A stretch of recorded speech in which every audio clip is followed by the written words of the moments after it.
Matt Heyman from Sky, another of my outside bets. George Hincapie is in there for BMC. The American champion Juan Antonio Fletcher is there. Lars Boom of Rabobank in the orange and the blue. And there's some real champions here. Also, look at the new Italian champions jersey kit for Pipo Pozzato at the back there. The dark blue, I think. I didn't see him this morning at the start. He was keeping himself well out of sight with the Italian flag on it as well. Tom Bonen you can see in there in the Belgian champions jersey next to Juan Antonio Fletcher. And we are almost upon the Arenberg Trench. So we caught up with Tom Bonen to see what he can tell us about it. The part before Arenberg is war. It's really the most awful part of the season, I think. And right over here, it's every man for himself. When you can take the first position or the second position, you're fine. It's not a problem. You enter and you have a high speed and you don't have to brake. And the first 1K and a half, you just keep the speed, and behind you it's chaos. If there's crashes or anything, and everybody behind you who comes, it's like in a tractor, they have to brake. And if you're in front, it's not a problem. And then afterwards, you can control a little bit who passes you and who doesn't. And that's the most difficult part, is before the forest. And in the forest, it's fine. The peloton coming back towards this group at the front of all the favourites who kept out of trouble. This is not the breakaway that's being dragged back. You can see there's still 1 minute 32 seconds up to them. They're Vinance, Ignatieff, Hunt, Lang, Henderson, Sutton, Klostergaard, Goss, Hansen, Flens, Lisa, Genet, Zingel, Gardain, Curvers, Docker, Isasi, Igovon and Poulier. They're all up ahead by 1:32. Frank Hoy once again on the front. They've got super strength, the Saxo Bank team. Very, very strong indeed. And it's really Stuart O'Grady who's marshalling them. He's whipping them along. He's keeping them in line. He's third back at the moment. Then just behind him is Maddie Bretschel, the Danish champion. Then the winner of Tour of Flanders last weekend, Fabian Cancellara. Just behind him, Pipo Pozzato has worked his way up towards the front. This is the breakaway group, by the way. The two riders from Rabobank at the front of Rick Flens and Tom Lisa. I can see the form of Ignatieff just hunched over the bike, just about 6 or 7 back.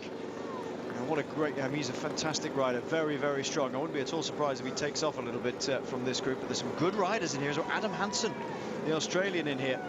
I wouldn't be surprised if he has a sort of counter-attack a little bit later on. Also, Jimmy Hugovant. These guys must be wondering what's going to happen to them very shortly as they get to the Arenberg Trench. Look at them, they're pushing on. They want to get to the front. They want to get there bit first. Get into it at speed. Make sure they're out of the danger zone. And here they go, into the trench of the Arenberg then for the breakaway riders. You could see them getting up to speed. 5 stars for the difficulty rating here. And the crowds are massive here. 2.5 kilometers, the best part of hell over these riders.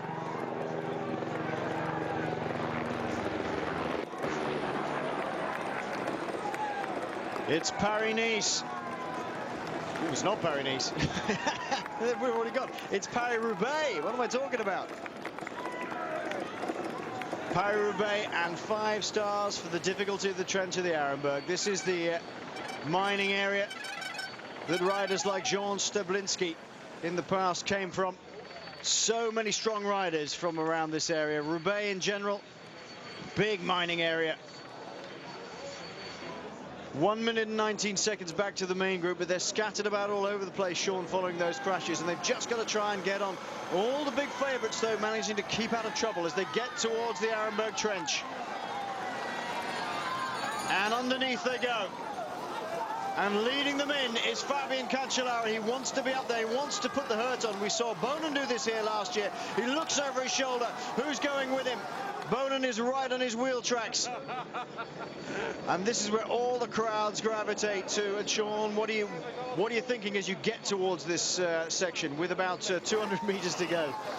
Well, you're really just trying to fight your way and stay in the front. And as Tom Boland said, it's one of the most difficult or the worst parts of the season, because it is really very, very nervous times, and everybody is so nervous. They all want to be in the front, and as we see Cancellara here, the best position in the top 2 or 3, certainly that way you can take your line. You do not have to slow up if there's riders having problems.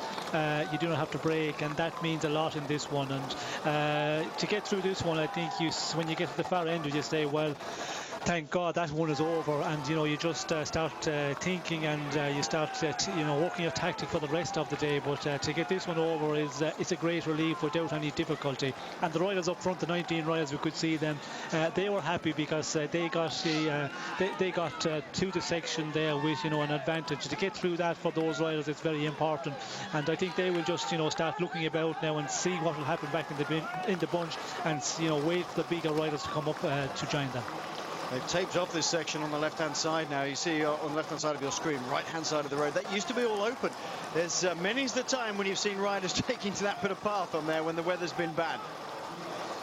It's Cancellara with Bonan almost alongside him. Juan Antonio Fletcher hunched over the bike in the wheel tracks of Tom Bonan. Tor Hushoff just about a bike length off of them at the moment. And Bonan takes up the pacemaking on the front, hands resting on the top of the bars. You've just got to be as relaxed as possible when you're thundering over these. We're speaking to somebody this morning who'd taken a whole group of American tourists out yesterday riding some of these sections, and they came back with blisters everywhere all over their hands. He was trying to explain to them not to grip the bars too tightly, just let them bounce, and they were saying, well, we're going to crash if you do that. We just didn't get it. Look how relaxed Bonan is. And Cancellara all good at the moment. Nobody off yet. Thank goodness. A little bit of cyclocrossing on the right-hand side for, looks like, Bretschel. And absolutely pummeling the body at this point. Remember, they've still got 90 kilometers to go. Oh, he looks super smooth, Sean, doesn't he, Bonan? He wants to assert some sort of authority here, I think. Well, I think he's just thinking, it's in the front, stay out of danger and get this one over and done with, and just take it on after that, see what the position is when they get out of this section. But there's a lot of riders. We can see there, the group is not as broken up as in previous years. Normally there'd be much bigger gaps here. There's quite a good line of riders, so it will be interesting now when they get this one over with. If the big group comes back together again, then we could see a little bit of a downtime, as they say, and the breakout front could hold on for longer, because it did come down pretty quickly there for a moment. But if they can hold that 1 minute and 12, 1 minute 15, we could maybe see it growing a bit more after this section, because a lot of the teams will be broken up here. There'll be not many of the teams with 4 or 5 riders out front here, but yeah, it all depends on what sort of a group we can get together after this one. As we can see, the line is not broken yet as they come out of the section here.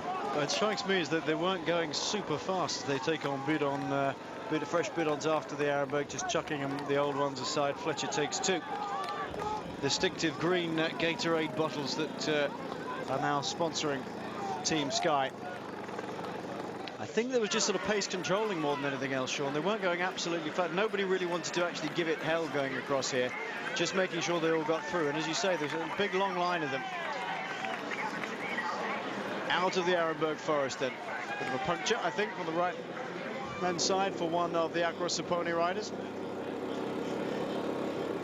Quick rundown of the teams then. We haven't had even a chance to do that yet. My word, it's been all action since we've been on air. Quick Step, Katusha, Cervelo, Saxo Bank, Team Sky. We've seen Omega Pharma. We've seen a rider from Liquigas here.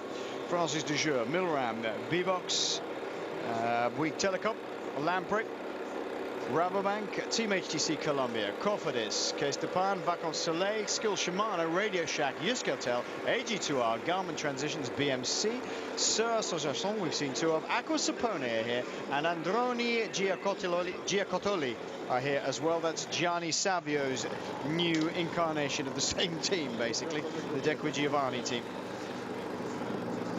Rubens Bertogliati is their lead man there. Bertogliati, quite a good rider for this sort of race. It's Jeremy Hunt pushing on at the front of this group, which seems to be splitting up a little bit. The breakaway down to less than 1 minute.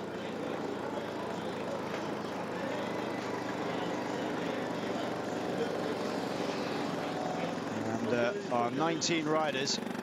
This isn't Hunt. The lead group had Jeremy Hunt in it. We saw them come out of the Arenberg Forest a little bit earlier on.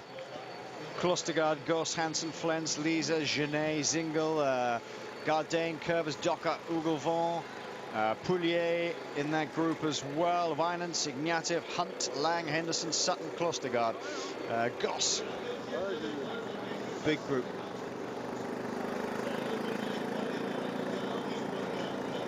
This is interesting now. Just trying to push on a little bit. We're going to take a short commercial break. We'll come back with a full rundown in just a second.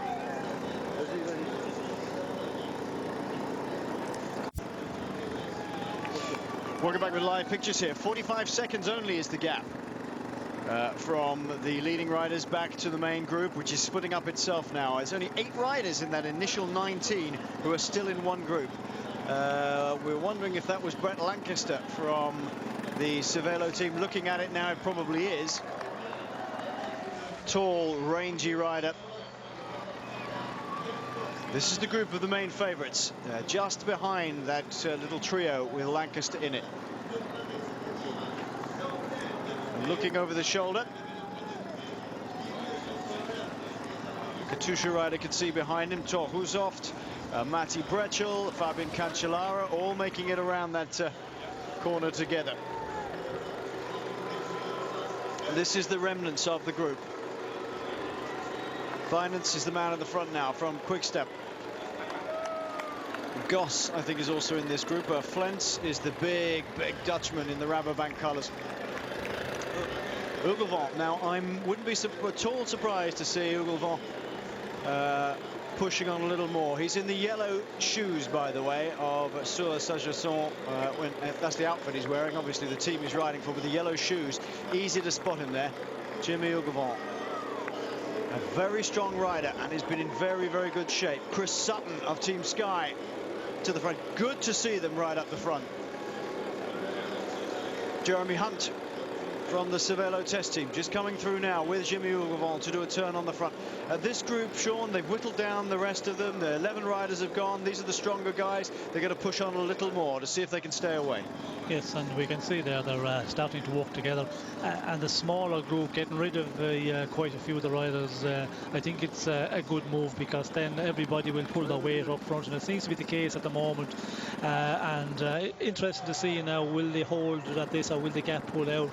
And that will depend on what happened back in the group of the big favourites. Will they push on? If some of the bigger favourites maybe have missed the move and they're not up there with Bowen and Cancellara, we could see that group of Bowen pushing on. But it seems that the group of the big favourites has grown, as we can see here. A lot of riders making it back in, with the Saxo Bank that is taking up again at the moment. Absolutely. 1, 2, 3, 4, 5, 6 of them on the front. Yeah, Brett Lancaster getting across, I think, to that group. He's taking with him Sebastianino, is the other rider, I think. Going across, and Mikhail Ignatieff and co slipping backwards. They'll be in the clutches of these riders very shortly. There is Tom Bonin. He has a man with him, a Quick-Step rider with him to look after him. Juan Antonio Fletcher is not letting out of his sight, is he? The Sky rider in the black and white and blue. He hunches over the top of his bars. He makes him look much smaller than he actually is, because although Bonin is a very tall rider, Fletcher is not small either, but the way he rides on a bike is very hunched over, and he looks like a much smaller rider than he actually is. There's Stuart O'Grady. He is wingman supremo, isn't he? Matti Breschel, sort of another protected rider. Sky coming up en masse around Juan Antonio Fletcher. They need men there. In the car is Steve de Jong in one of them, and Scott Sunderland in another. They've realised that Saxo Bank are taking control of this. They need to get their men up to protect Juan Antonio Fletcher as well. They've been doing an awful lot. Steve Peters has been out, the sports psychologist. They've done an awful lot of work in the last week or so with Juan Antonio Fletcher. Another fall. one of the riders from Paris-Roubaix.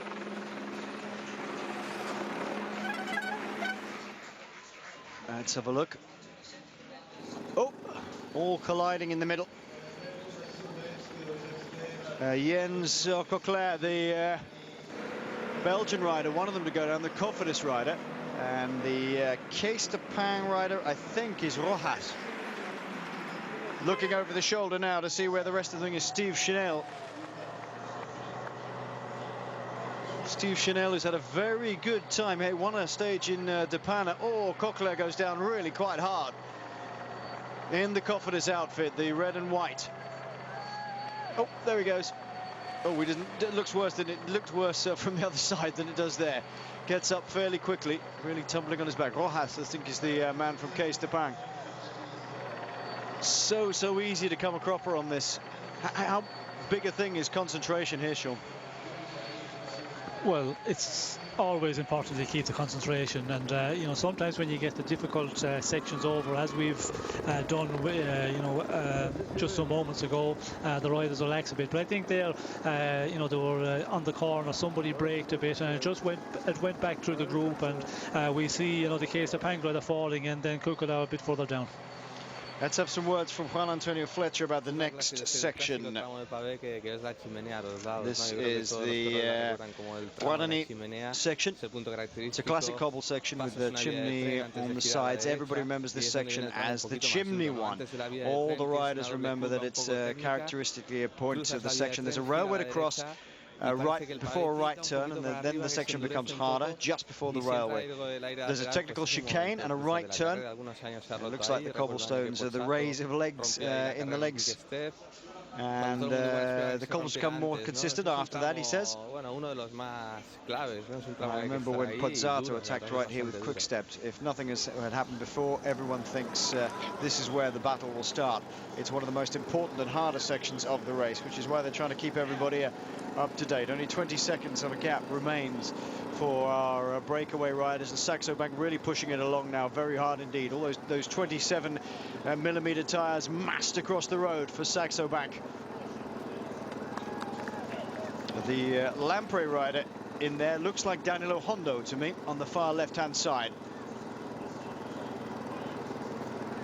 with the yellow tape on his arms. 83 kilometers to go, 20 seconds is the gap, and this section here is going to be could be absolutely crucial now. You can see how they're spread out across the road. The wind, I think, has played quite a big factor here today. As soon as the race starts to break up, puncture, front wheel puncture here. As soon as the race starts to break up, then it's a case of, is it De Volder again? Yes. Oh my word, it's not his day, is it? Poor old Stan De Volder.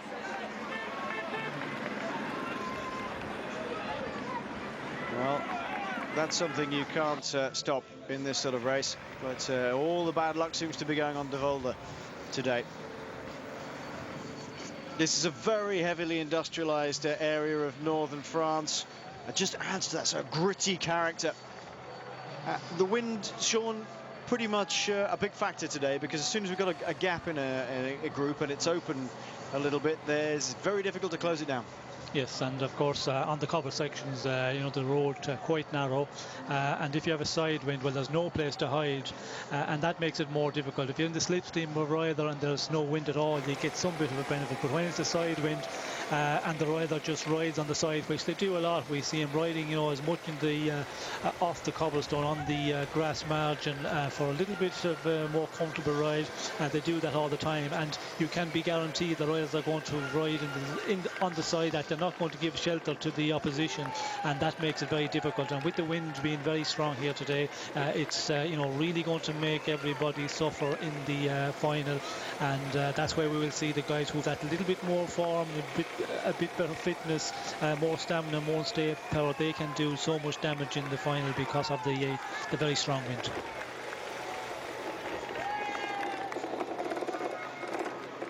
Absolutely pushing on hard at the front here now. 18 seconds. It's Jeremy Hunt still trying to keep the pace high. He's waiting for Thor Hushoff to arrive.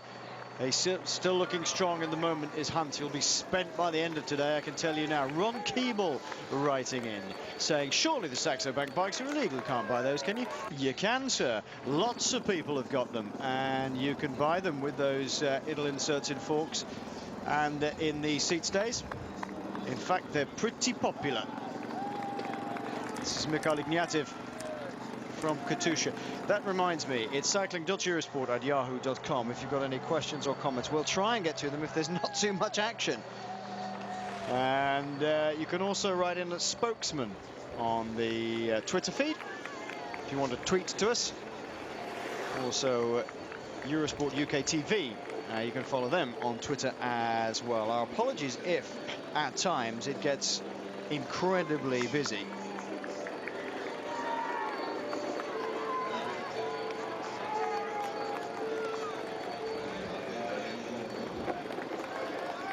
It's all strung out now, all the way across the road.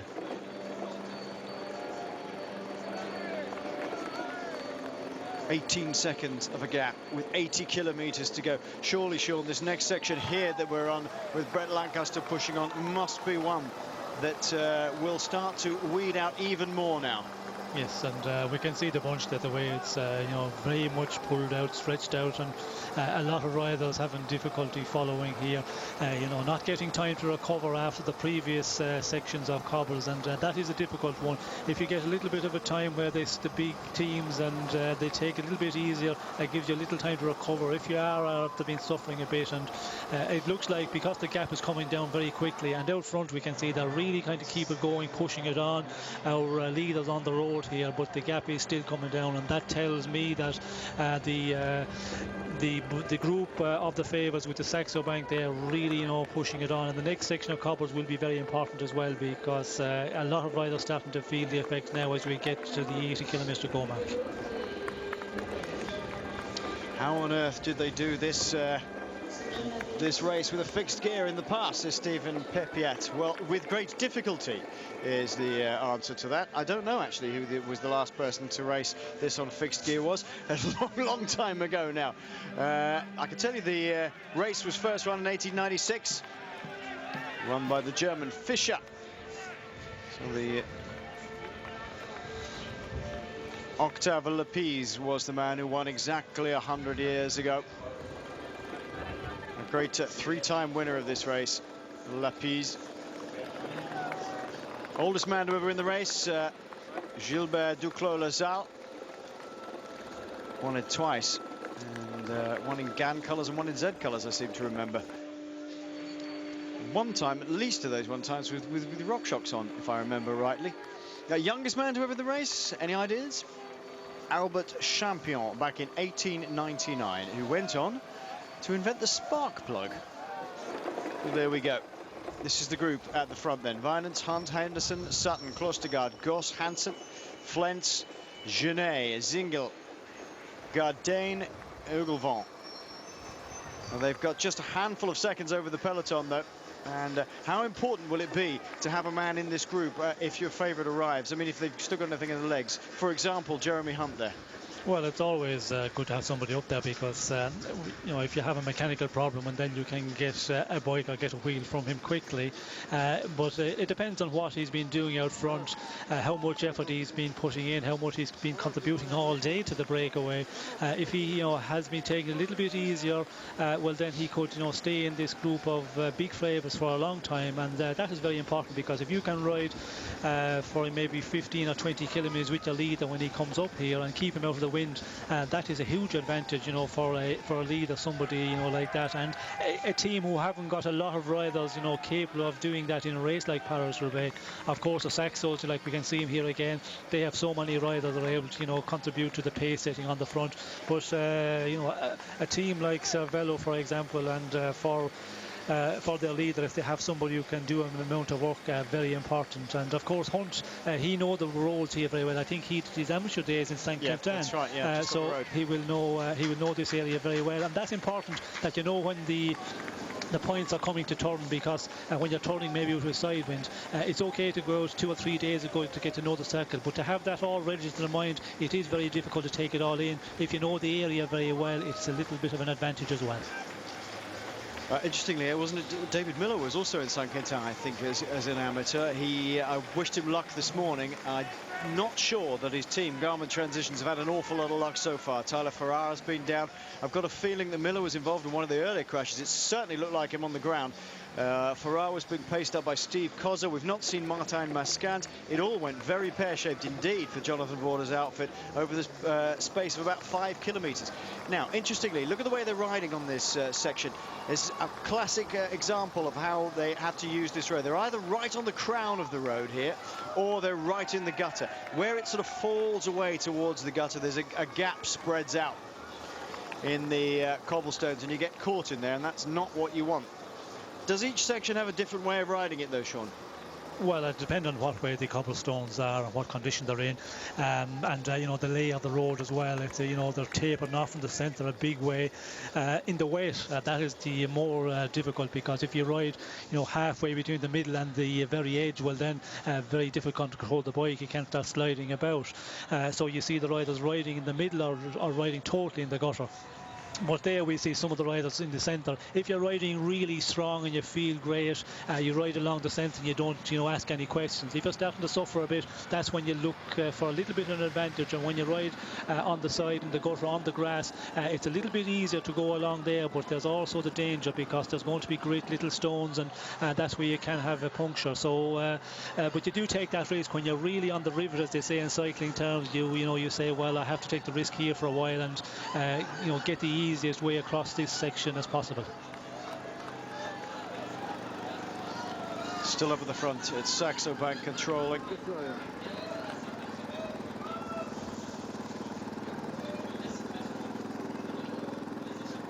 And they have just been masterfully cool on all occasions. Have Saxo Bank still chasing on like Billio at the back here. We're going to take another commercial break as Kevin Ista tries to make that gap up at the back.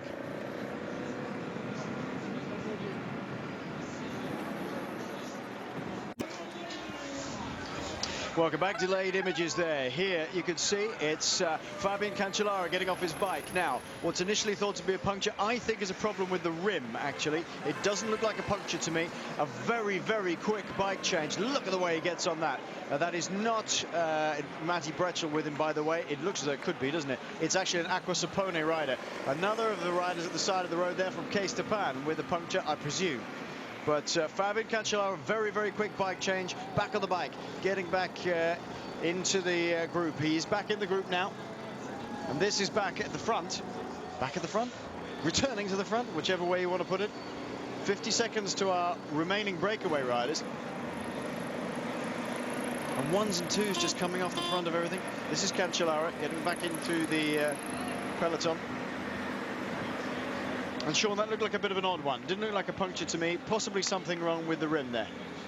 Yes, it certainly wasn't a puncture. He changed to a new bike immediately, so it looked like there was a problem. Maybe that the wheel was off through. Yeah. And the interesting one with Cancellara, as we looked at the material they're using, most of the teams, most of the riders are using the traditional rims, but Cancellara is using a much higher profile rim, as Matty Bretschel is, and they're the two riders I've seen. I haven't seen many others there. Not very comfortable, they say, but Cancellara was using that also last weekend.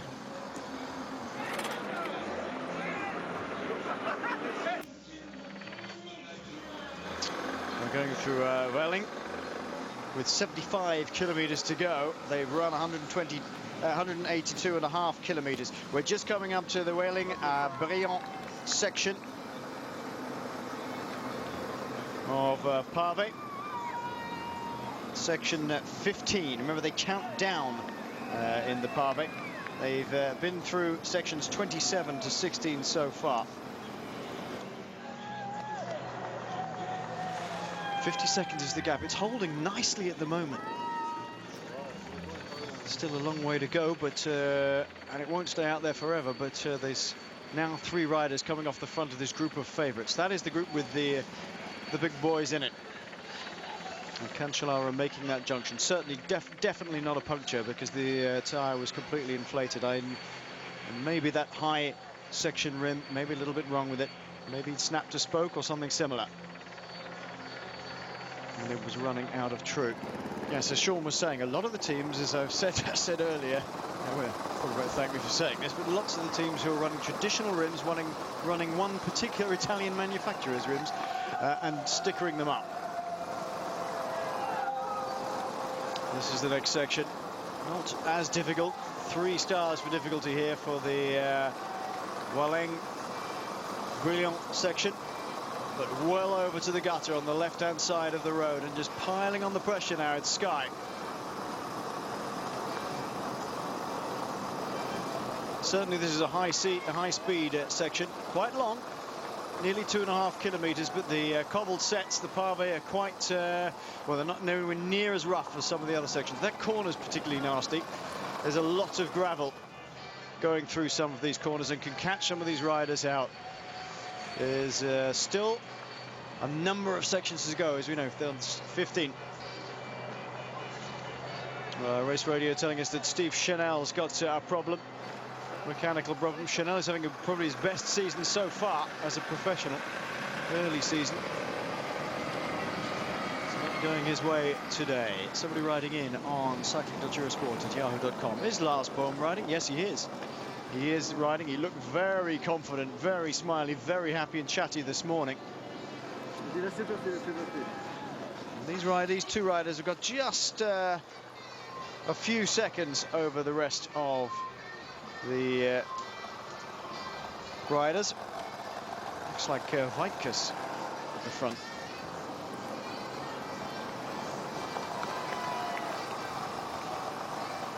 This is one of the nastier bits of this particular cobble section. You can see just how big the gaps are, and they split either side of the road. Very few riders riding up the middle there, Sean. It's amazing how they just switch lines halfway through. Well, what is the technique, Sean, for riding on these cobblestones? I mean, obviously picking your line is extremely important. Do you hit it hard? Do you keep a constant pace? How do you relax and keep going on those sections?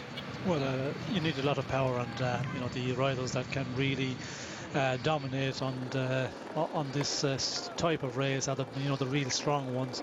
You have to push a pretty big gear. If you go for a real light gear, well, then you just start hopping around and you're not moving forward at all. So it's all about just the power. And when you see the riders we have here, on the front at the moment, and in general in Paris-Roubaix, it's just a big, strong, powerful riders. The climbers, we never see the real climbers being able to do it in Paris-Roubaix because they just haven't got the weight and they haven't got that power. 32 seconds. Yo-yoing a little bit now, the gap.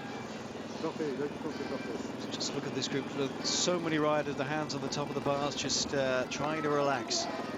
Letting the bars bounce up and down, using the arms as shock absorbers. Now, interestingly, when you get to see the Sky bikes, they're using Di2 electronic shifters, of course.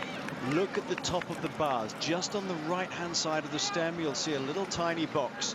It's a thumb-operated shifter for both the front and rear mech, so that when they've got their hands on the top of the bars, and they're in a situation now and they need to change gear, all they have to do is reach across and push that little button. Pretty smart, actually. Some of the HTC Columbia riders will have it as well. Anybody using electronic shifters will have one. Just to the right-hand side of the stem is where they're mounted on the Sky bikes. I was having a word with David Brailsford about them this morning, with just a big grin on his face, saying, yeah, well, if you can, we're not the only people who've got it, but if you can, why not? So that is the lead group still.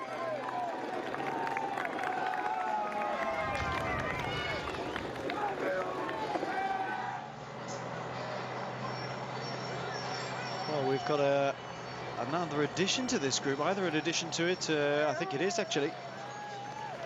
Martin Chilingi of Rabobank seems to have got into this group as well, but there's not too much of a gap. 2 or 3 riders jumping across, I think. And there it is. That's the main pack just behind the group. 20 seconds or so.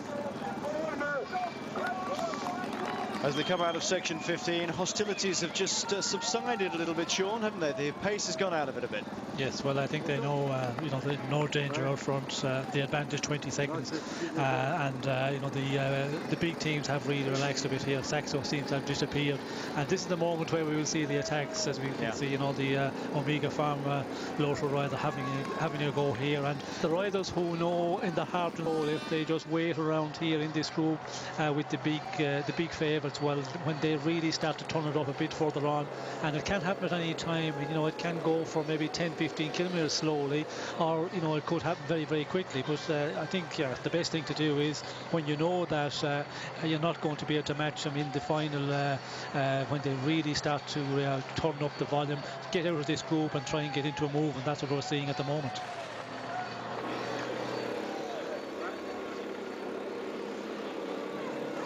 Rick Flint. Again, still some riders feeling strong in this initial breakaway group, and Flens being one of them. Just that's not Chillingi. We've got him down as Martin Chillingi, but I'll tell you that isn't, as they go into section 14 of the cobbles. This is the Tulloy section.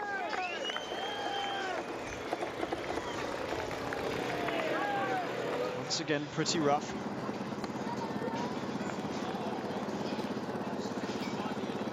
Through coming is the main group now, with Michael Barry of Canada and Team Sky on the front. Very strong indeed. He seems to have come of age finally, Michael Barry. He's one of those trains you can just keep going and going and going and going, despite the fact that early on in his career, perhaps with the he's a very tall man, maybe with the need to lose an awful lot of weight, he kept getting ill, and he was finding it very difficult to keep up to some sort of speed with anything, really. Stéphane Poulier was the rider at the back for Sochasson. You just saw that. You can see how tall Barry is. He's really hunched over the bike, and he's still big. He's as big as Tom Bonan, probably slightly bigger. But doing a fine job here, Sean, because he's put a split in the group behind, just about, and they're eating up the rest of the members of the breakaway now. Yes, and this is where you can do a lot of damage and really make a lot of the riders suffer. With Barry there on the front, Fletcher in his wheel, and if you can, just give Fletcher enough room to give shelter, and the rest are going to have to, really hang in there. And I think that is, what's happened at the moment. That some of the riders further down, just in the wind and having difficulty, and also riders, it's starting to pay now, the effort. I think some of the riders up there in this group are really starting to suffer, and if that's the case, well, when somebody really ups the pace across a section of cobblestones, you're going to start paying, and that's when they start losing contact. Oh, look at the dust being kicked up here. It's a constant stream of pressure coming on from one team after another. Torhushoft in the middle there. Bernhard Eissel's made this back up to this front group now. That's good riding by Eissel, considering he had a puncture and then he fell off. I think just a little bit of panic from Eissel. He seems to have managed to get it back together. It's Michael Barry still doing the work on the front for Sky. Behind him, Juan Antonio Fletcher, that hunched figure over the bike. He's not as small as he looks, Juan Antonio Fletcher. Looks pretty small behind Michael Barry, and then Tom Bonan. I think this is a significant point, Sean. They're pushing very hard indeed now to try and weed some of these group out. Yes, they're really putting on the pressure. That's Miller. Yes. Miller. Putting on the pressure, and it's really just to keep Fletcher, I think, out of difficulty, and get him as far into this race. And Barry is a one who rides a lot at the front, and is very, very strong. When you put him in the front, he can do it for a long time. But sometimes you have to make a calculation as well, depending on how many teammates you have here with a rider like Fletcher. It can be better maybe to just wait and see what happens a bit further on. But yeah, they all have the tactic, and it's calculated pretty much, as you go on in the race, depending on the situation, the tactic is worked out. And if you have a few teammates, well then, I suppose you can do that. You can afford to sacrifice one man at least. Looks like the day is over for David Miller in terms of staying with the favourites. He's dropping right off the back very quickly indeed. There's the peloton, or the group of favourites here. The front group split either side of this very rough section of cobbles through Beuvray. This is not the most significant section. When we get to the Orchies a little bit later on, that will then become very significant indeed.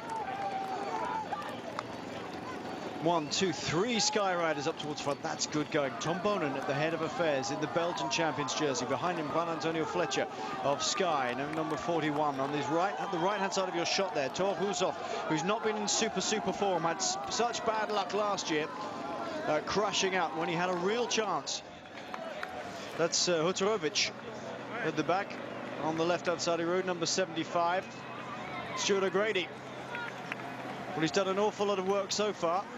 And O'Grady, maybe they're just thinking, well, he's done his bit, he's just going to have to get home now. They've got strength in depth.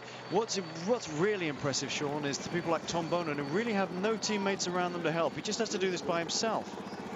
Yes, and it is difficult, when you're on your own. You're always worried about, well, when it really starts to go up front and this group starts to split, the car and the service is always a long ways off. And if you haven't got a teammate with you and a mechanical problem, a flat tyre, well, then you can really have to wait quite a while and lose a lot of time. And getting back in, if you ever get back into the front group, back up with the main favourites, that is the most worrying. It's not that that you want them there to do some work on the front. It's just it's very relaxing if you have a rider there, because then if you have a mechanical problem, you can depend on him for a wheel or maybe a bike. This is what remains of the front group. Goss, Hunt, Hansen, Hunt, Sutton, and Vinance.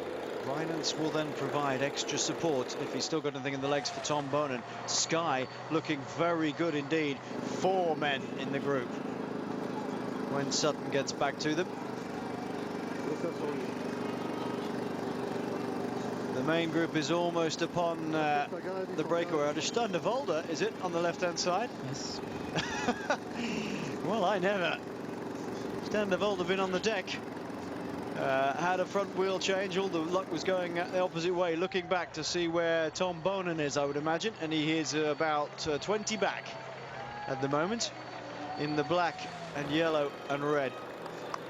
That is Jeremy Hunt, been a professional on the continent for a long time. He came up the old way, old school riding, not through the British cycling academy system. He's been around far too long for that, a little bit like Roger Hammond, even more so than an old traditional rider.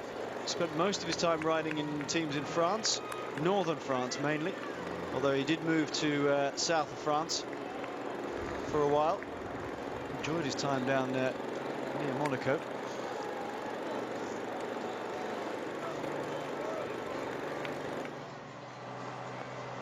These are the remains of what was a 19-man break starting off today. Had a maximum gap of 4 minutes and 15 seconds. They've never really been allowed to take the enormous, great big leads that we've seen in some previous years, Sean. Sometimes you get a minor team going out and then they'd get 15 minutes of gap, but not been allowed today at all.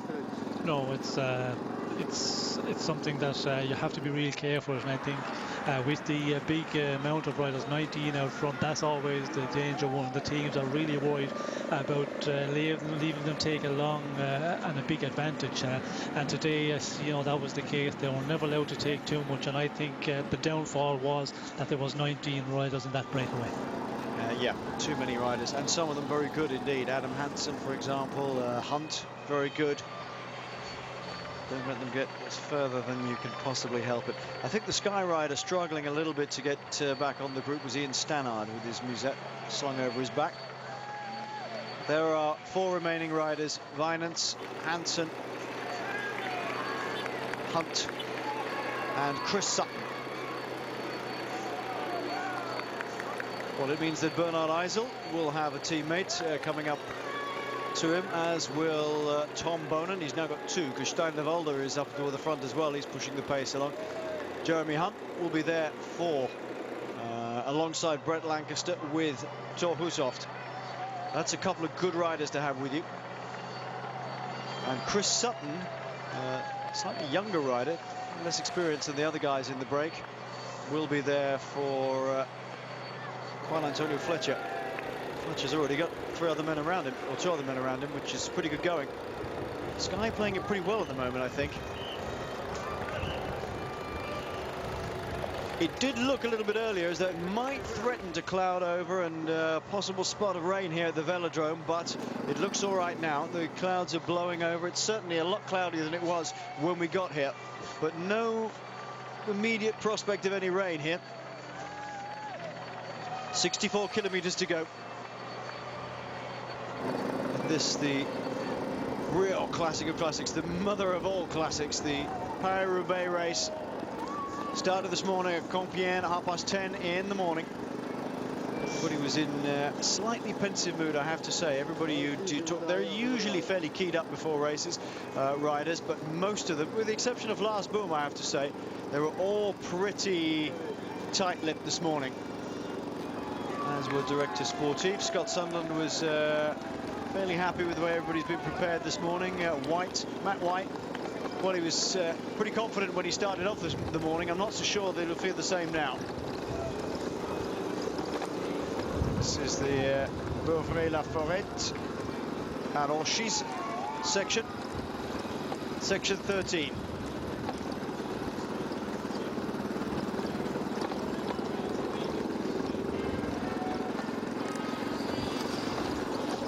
Tom Bonan is bidding to win this for a third successive year.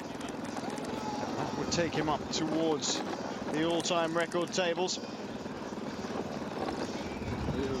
Roger de Vlaming is the man who holds that honour at the moment. De Vlaming with 4 wins, 72, 74, 75 and 77. The last time De Vlaming was on the podium was 1981.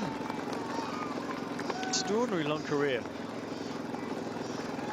Lapise, Octave Lapise, we've mentioned, won 100 years ago this year. 3 wins to his name. Gaston Rebry, the Belgian. Rick Van Looy, 3 to his. 3 to Eddie Merckx, 3 to Francesco Moser, and 3 to Johan Museeuw. So if Tom Bonan could win today, he's won it in 2005. He won 8 and 9 and 10 would be good. He goes joint top with Roger de Vlaming. Probably the oldest man, well, the oldest active rider to win in the peloton is Guidon, Frédéric Guidon, winning in 1997. He's riding today for Francis de Jeux. In fact, he won Paris Tour a decade after he won Paris-Roubaix. Quite an extraordinary achievement. It's amazing he's still riding in this event. Super long career. And of course, Bonan going for 2 records, as you said. He's going away as well. He's yes. having to follow Fabian Cancellara at the moment. Cancellara starting to push on, and yeah, it's the position where, you know, a long ways out. Is he going to do it once again today? And 62 kilometers to go here. It's really a long ways out at the moment. And I think if Cancellara does that, he starts to push it on early, we will see Bonan not maybe too keen to ride with him earlier on. Last week he did, you know, he did do that, and I think he paid a bit in the end. So he will try and, you know, keep a number of riders with him as long as possible. And we can see here he's not taking over the front from Cancellara at the moment, and I think we will see more of that as we go on, because Cancellara know if he can take riders like Bonan and maybe 1 or 2 other of the big favourites with him up front, with a group of 4 or 5, he is by strong the farthest, and the strongest, and he can, you know, really walk them down over the long distance. But going back to Bonan, he's going for 2 records, of course, 3 in a row, and to equal Roger de Vlaming's also the all-time record of 4. So it's 2 records for Bonan to take today if he can win this one. Not bad going. Cancellara in this group now. Pushed on a little bit, and straight into the wheel tracks came Tom Bonan, as did Juan Antonio Fletcher. This is a nicely select group now. You can see Bonen in the Belgian champions jersey just behind him on the wheel. One of the dark horses, perhaps. We say dark horses, maybe because it's slightly slipped away from him in the last few years. George Hincapie. He's had a very good season so far, rode very well at Flanders. He's never managed to pull the big one off. And he really does. I don't think there'll be many people happy. Whoop, there's a dog going across the road there. Please keep your pets under control. Lucky there. Lucky they weren't going flat out. Here we go, Vinance. Crikey, that would have been a big one to hit. That's a Mastiff. That's a bull Mastiff by the look of it. Cervelo have 3 riders in this group now. That's good. Bonen following now. Now, who's he following? It's Hansen who's pushing on in the front.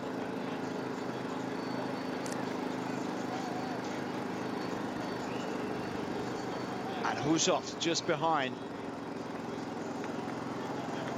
No, it's not. It's Hunt. Sorry, Hammond. Roger Hammond.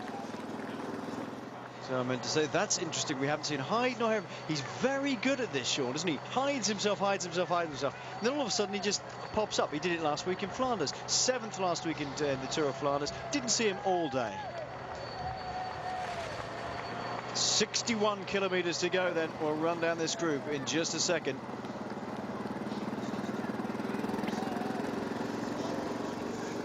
Tom Bonen taking up the work on the front here. And the group has swelled. It's a different set of riders in with the big favourites now. And De Volder trying to chase back on again. This man has really had an up and down race so far. And he's got for company at the moment Mathieu Claude of Bouygues Telecom. That is the favourites group up ahead. Well, what a ride he's had, Sean, so far. He's really been up and down all the time. Yes, and he's certainly put a lot of effort in here with crashes, mechanical problems, and here again he's going into chase. This is Bonen going. What is Bonen's attacked? I mean, Bonen's attacked big style. Look at this. 60 kilometers to go, and Tom Bonen has gone. Now, whose wheel is he on here? Is that Hansen or is that Eisel? Let's have a look. Must be, it can't be Eisel, because Eisel's been down the leg. It's Hansen. He's right behind him, and now he's forced Fabian Cancellara to close the gap. No real problems. Is that Thor Hushoff who's closed the gap with him? Looks a little bit like him. Over the top of that traffic island they go. Juan Antonio Fletcher working back up. That was a big dig by Tom Bonen. No panic behind, though. Cancellara just closing the gap. Everybody going with it. Pipo Pozzato is there in the black, in fact it is, with the Italian flag on it. Right in the middle of your shot. Black helmet. Hincapie is still there. Hammond on the left-hand side in the black of Cervelo, the shortest of the riders in this group. And there's a number of other outside riders in this section as well. I think, is that Saïd Adou up towards the front for Bibok Bouygues Telecom? This is an absolutely crucial section coming into now. This is Oshid, 2.6 kilometers of cobbles, well, I've got 2.6 down here. Oh, sorry, 1.7. And Bonen attacks again. He's not going to let it go easily. He's not going to let Cancellara ride away like he did last time. The dust is being thrown up by the motorbike in front, and he's given it a massive dig. It's Juan Antonio Fletcher is the next man in line. One of the riders coming up now is Fabian Cancellara. He's having to close the gap again. He's forcing him to do this work, Sean. Yes, and it's surprising to see Bonen taking it up. We would be expecting Cancellara, and that was the forecast going into this race, that Cancellara would be the one who would attack, but Bonen is really putting it up to him and taking it up and going in the attack. But we can see Cancellara here at the moment just closing down to Bonen and allow him to hang out there for a little bit. Maybe he was coming up to him very quickly, but it seems like he's just allowing Bonen stay out there with 4 or 5 bike lengths of an advantage. Presumably he's just hoping that he's going to wear himself out with this constant attacking, but there's still 58 kilometers to go. Not much chance of that, I wouldn't think. He's looking super strong, Bonin. Pozzato coming up in the third spot, and who's off? This is looking like a familiar sight. Bonin, Cancellara, who's off? And going on the attack is Hammond, is it? Yes. Looks like Roger Hammond. 58 kilometers to go, and this is exactly what you were saying, Sean, that a rider like Roger Hammond has the opportunity to try and get away. He's been close to this before. 2004, remember, he got into the velodrome when Magnus Backstedt won the event ahead of Tristan Hoffmann and Fabian Cancellara. They'll know how good he is, but is he going to be allowed to get away? And difficult to do it on your own with 58 kilometers to go. You know, Roger will be hope that some of the Royals will come across to him, but at the moment, you know, Bonin is still keeping the pace very high on this section, and that's going to be difficult for Roger Hammond to pull out an advantage here. You know, I think he will be just pulled back in, as we can see, very quickly. Yeah, I think he knows that that's going to be the case as well. It's over his shoulder a couple of times. He'll pick up the form of Tom Bonin, just testing his legs maybe. Didn't quite have the zip we saw when Bonin went away. He opened up a bigger gap. Hammond not being allowed to open up the gap. Far right-hand side of your shot. It's being forced into the gutter, I think, was Eisel. Just pushed out to the side of the road. Cancellara turning a much bigger gear than Bonin.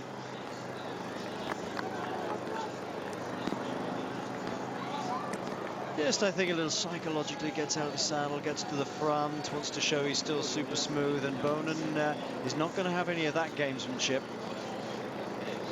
We'll take a short break. Let's hope that nothing vital happens. We'll be back with you very shortly.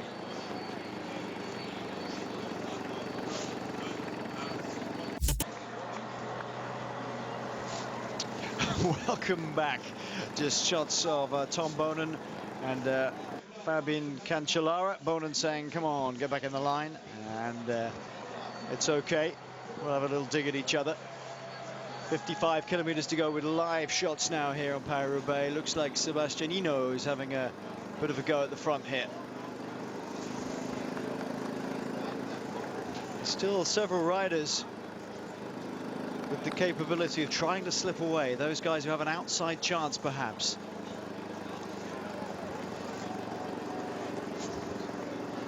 Still quite a big group, Sean. I mean, it is 55 kilometers to go, but still a surprisingly large group with a lot of different riders in it. A lot of different outsiders in it. Yes, a lot of riders here, and I think it's the weather today, the conditions very good, and it's the familiar situation when you get dry cobbles sections, you get a dry day. Well, you can have a lot of riders going a long way towards the finish, and that is the case at the moment. But we can see here the riders that are in that group. A lot of the riders who know that they have to get out this one if they have any chance of getting a performance here, and we're seeing that, a number of attacks here, and I think if we see this group just going at the moment after slowing down quite a lot, there will be a lot of attacks, and our riders will start calculating this is the moment now to try and get away, while there's a little bit of an easier time in this group. It looked to me as though it was and Nicky Terpstra in this group. Right at the back of the group with the favourites in it, including Cancellara, was Hayden Ralston. Eno and Terpstra it is, who are trying to make this gap now. They've got a little bit of an advantage, not a huge amount. I wouldn't think that Nicky Terpstra is the sort of rider they'll want to let get too far away. Very strong indeed. Another rider trying to get across to the gap. It's Francis Dejeu. Haven't seen a good shot of the face yet to see who it is getting across the gap.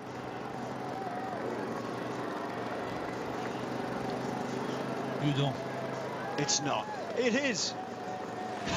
Oh, won this race in 1997. Frédéric Guidon. There he is.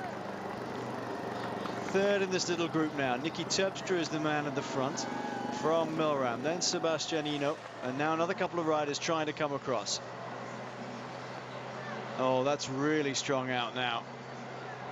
Everybody just marking time. The big favourite just marking time, letting some of the others just shoot off and do their thing. And if they can just hold the wheel,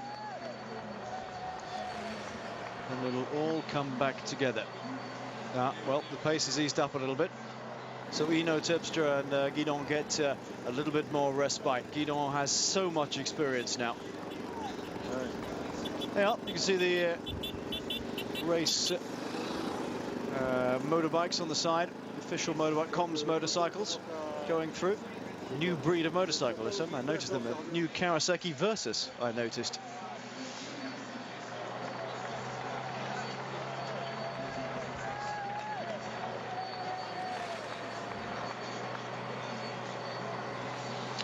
Not much chance of those three getting away at the moment.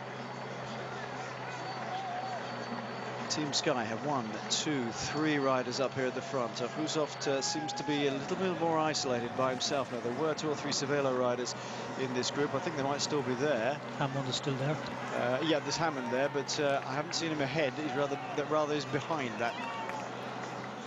And the interesting one is that Cancellara, we don't see any from Saxo Bank here. No. We did hear over race radio Bretschel was having problems with the name. I don't know, was it a mechanical problem? Was he losing continuity with the group? But it did say his name came over race radio, which was pretty broken at the time. But it is, you know, interesting to see now that considering this, you know, the strong team, and that sometimes when you have a really strong team, you get a little bit too confident and maybe you take up the race too early. And I would you know, be concerned with that today, that the Saxo Bank really took it up at a point when it was not nearly really necessary, because the breakaway out front did not have a huge advantage, as we talked about it a bit earlier. And I would, as a rider in Cancellara's position, you know, to sit back, take it a bit easy, and hopefully get your men further into the final. And now we see the outcome. He hasn't got any teammate, I don't think, in this leading group with him. And just looking back, we see Bonin there really opened the pace for a while. That was around the moment when Bretschel was had the problem or whatever it was. I think that was the reason that we see Bonin really just opened the pace to make it difficult for Bretschel to get back in, because he knows that if he allowed Bretschel to get back into this leading group, well, then that would be a difficult one with the 2 strongest riders from Saxo Bank in the leading group. Strong riding by Sebastian Eno. And here he is. Look at that chain bouncing around there. Using the SRAM components, I think these go. Bonin's gone on the attack again. It's another push, and that's a really big hard one. Out of the saddle on the cobblestones, and really, really trying to thunder away from everybody. Thor Hushoft is trying to go with him. Lukemans, who was 4th last week, a very good performance. Yeah, and, very good. Again, you know, he's shown it here at the moment, reacting immediately to the attack of Bonin. Lurking, though, is Pipo Pozzato and Fabian Cancellara, not panicking, still sitting in the saddle, just eating up the gap rather than anything else. Actually, it wasn't Hushoft who went across to them. It was Hammond. Hammond is on Bonin's right-hand shoulder now, with Lukemans there as well. Still Sebastian Eno ahead of the rest of them, but not by hardly any gap at all now. There he is. Frédéric Guidon, by the way, who was in that group, if he'd have gone away and stayed away and won the event, he would have been by far the oldest rider ever to have won Paris-Nice. He's 39 years of age now, is Frédéric Guidon. That man there is Robbie McEwen.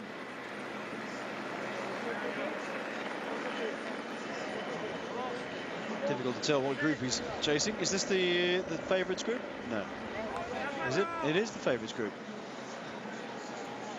Bit of a nod of the head there. They're spread out across the road now. Each one trying to take his best line across this section of cobbles. That was another interesting little dig by whoop. We've got a puncture here. You're just going a little bit too far. Problem? Yeah, definitely a problem. Waiting for the car to come up. And Bonnet is the man with the problem.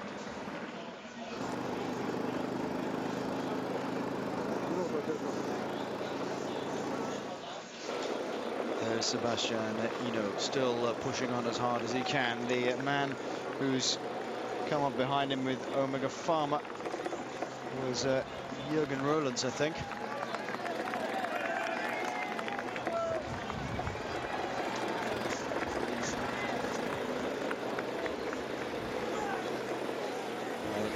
Nicely obscured vision by the motorcycle there.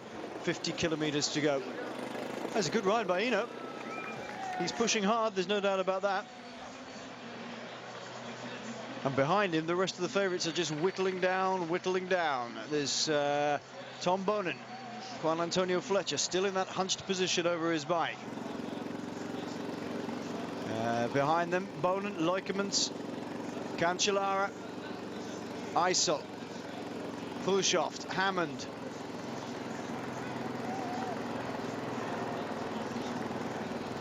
Well, good riding by Eno. Can he just tuck back in this group, Sean, and just get a little bit of recovery and hang in there? Yes, I think he can recover, and he was, I think, going out front with the hope that he would be joined by some other riders, but Bonen and the other favourites keep the pace very high. As we see once again, more attacks here. That's going to be the case. It's Hosta having a go here. They all know now that there's a little bit of rivalry here between the big favourites, and surprisingly Cancellara seems to be very quiet. Does Bonen feel something that Cancellara is not on his best day, and that's why Bonen is very active and been very active over the last number of kilometres. But the other riders, they know that the rivalry there's a little bit of tactics being played now, and they're trying to get out, as we see Host, one of them trying to get away in this group of 3 or 4 riders. He's a dangerous man to let go, and Hosta and Leukemans working with Eno. Eno will be very pleased to have them with him. Hosta is far too dangerous to let anybody let it get away. And they'll try and track him down as Tom Bonen goes again. Bonen out of the saddle, and Fletcher's having to chase. It really is. Everybody's taking a right battering in one form or another from attacks. And now Sky take it up at the front. Straight past Bonen, who puts into the slipstream, and Fletcher's teammates are having to do the work to drag these 3 back. Hosta, very, very difficult man to let get away. He was riding very well last week in the Tour of Flanders, Sean. He looked very strong. Yes, and he's coming into shape at the right time in the Tour of Flanders, start to show a bit of shape, and to see him here today, that tells us that he is feeling good going in the attack. Flashing past me, it's almost like you're riding in a really small tunnel. There's so much noise. The bike is shaking everywhere. You're not really in control of the direction of the bike, and at that same time you're riding so hard that it feels like your eyeballs are going to burst. And then you pop out the other end, and it's like riding onto a smooth velvet carpet. It's a really strange experience. It's like disappearing off Earth for a little while onto another planet where there's just chaos, and then landing back on Earth afterwards, and it's just all calm, lovely, Well, that was Roger Hammond just filling us in on what it's like to ride the Mons au Pavelet section coming up very shortly. 3 kilometers. Oh, big attack by Fabian Cancellara. Now, I was going to say, when you say he's not on his best day, I was going to say, Sean, he's just lurking. He's just playing it cool. And Bonen thinking, well, do I let him go? Don't I let him go? That's a very dangerous thing to let go. He's gone up the road, and surely Bonen must be aware he's there and has gone. And Cancellara has put in a big dig at the front. He's got away super style from the rest of them. And now Bonen's being forced to react, and this will drag everybody else along. I did wonder whether he was just letting Bonen wear himself out, battering everybody else. And nobody's going to help him much, except maybe Juan Antonio Fletcher. Khrushchev may do something to shut it down. It'll come to a point where Cancellara gets so far ahead that they'll all have to work together. Surely that was a big attack. Yes, and the big surprise was that Bonen didn't react immediately. Can't react, maybe. Yes, considering he was, very aggressive for quite a while there, and suddenly when Cancellara takes it up, Bonen doesn't react, because you've got to react immediately with Cancellara. Once he takes 15-20 seconds, so difficult to take him back, and Bowden, he have to rely now on the help from the rest of the riders back there. But will they or can they? That is the question. Will they or can they? It looked like all the pace was going out of it for a little bit of a second. It's no good. Leif Hoster looking over his shoulder saying, come on, give me a hand. They were miles behind him. Hoster riding very strong. Now Bowden's getting the front. He has to shut this one down. Straight past goes Cancellara. And Lookemans, oh, he did this last week. He just hung on to the coattails of other riders. This time he's done it again. He's got onto the rear wheel of Fabian Cancellara. That's a great attack by Cancellara. He's got up to this leading group, but he's gone straight past them. Hoster working super hard to get back on that wheel. Lookemans was the one who reacted immediately.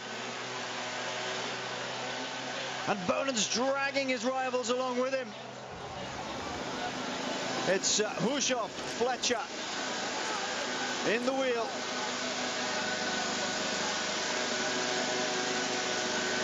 And Bonin is going to get across, I think. Oh, look at the pressure that Cancellara is putting on. And nobody is being able to hold him easily. If he keeps riding like this, he's going to ride away from everybody. Surely Loikemans digging in, crawling his way back up. He's one bike length off.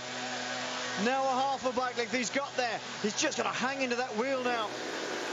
Leif Hoster, who looked so strong, so aggressive, is struggling to stay with this man. And the Swiss winner of the Tour of Flanders the last weekend, he's just rolled away from them. Hoster's gone by the look of it. It doesn't look like he can stay on that pace. Bowden's being forced to do all the work. Pozzato is the last man in this group. And they've shed the rest of them. It's Bonin. Fletcher is doing well out of this little group here, as is Thor Hushoff and Pipo Pozzato. Fletcher, to me, Sean, is one of the riders who's done so little work and has yet always been able to stay in there at the moment. Yes, well, to stay in there at the moment, you're doing a very good job, because Bourne is really trying here, and we can see that I think Roger Hammond was still in there. So, with Hushoff, Hammond, surely they will sacrifice one of their riders to try and to get back in. Fletcher, also a rider who, will do his share of work when they get off this section. But I think Cancellara is really, putting on the pressure here, as Bourne is, as we can see here. So the interesting thing now, once we get over this section, will they ride well together? And Bourne certainly needs some of the riders like Fletcher, Hushoff to ride with him if he's going to close down this one. As we see, Cancellara rides away from Lookemans. That is absolutely incredible. Look at this man. Ladies and gentlemen, if you want to ever aspire to a pair of legs as a cyclist, it is this man's. Fabian Cancellara has just ridden away from everybody. Bjorn Loikeman's the last man to try and hang in there. He crawled back up to his rear wheel, and now he's gone. It took him every last bit of energy, but this man is still going. Watch this. Oh! Lookemans not happy with the motorbike there. He says that Cancellara is getting the drafting from the motorbike, and he's trying to get it to move on. But still 45 kilometers to go. Cancellara, it's a long road to the velodrome here in Roubaix, and if the riders can get together here, as we can see, riders really in trouble. But when you get off this section, give them a moment, and if they can start to work together with Bourne, and we could see them, claw back the advantage of Cancellara when we get off the cobbled sections. Cancellara then exits the cobbles. He looks behind him. He's got nobody with him. He has to ride himself now. He has to time trial this way to the end now.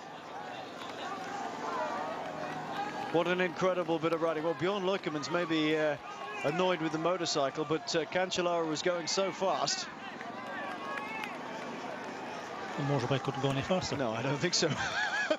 Not to keep the cameraman on board. There's Loikemans. He's been brought back by Leif Hoster now. Hoster grabs the bidon. It's still a big group, as you say, Sean. They could still work together. 20 seconds now is the gap. Pozzato, Hushoff, Hammond, Hoster, Fletcher, Eno. It's Hammond who worked his way back onto this group, so that's he must have had to dig very deep to get there. Bowden taking up the pacemaking. Well, if he's in this group, he's going to he'll be forced to do it. He's trying to get other riders to come through. George Hincapi, one of the big losers, 45 seconds down now on this man here, Fabian Cancellara.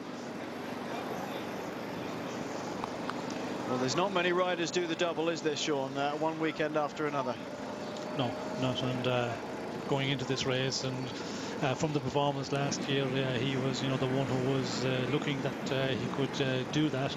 And at the moment, the 25-second advantage, 44 kilometers to go after what they have been over today, and what's still to come here with the couple of sections. It will be interesting to see if he can hold off this group, because as we can see, they're starting to get it together here, and if they can, gather their forces, this group, you have quite a lot of riders with big interest here of, trying to ride together here, contribute to the pace setting in that group of Bonin, and it will be interesting to see if they can pull back on Cancellara, because it's one man now really against quite a number, depending on how many are able or are prepared to work in the group of Bonin.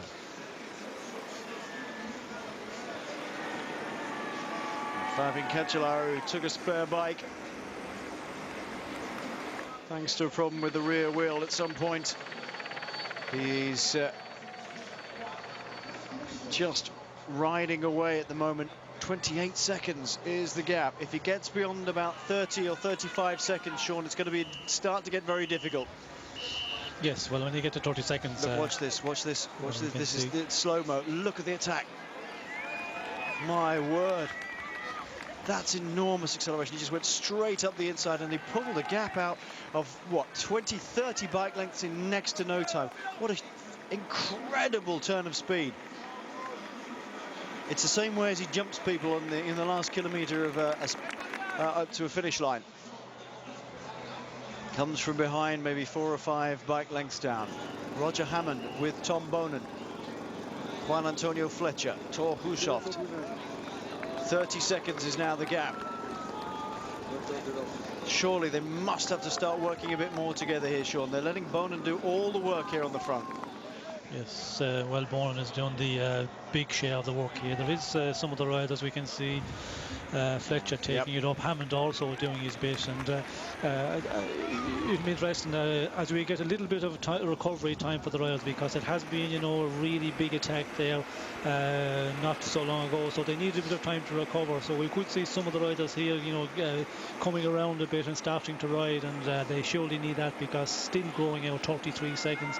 And as we mentioned, if it grows, more than 30 seconds, unless they can really ride well together, and everybody would have to contribute, because Cancellara is such a great time trialist, he's going to be very difficult to close down.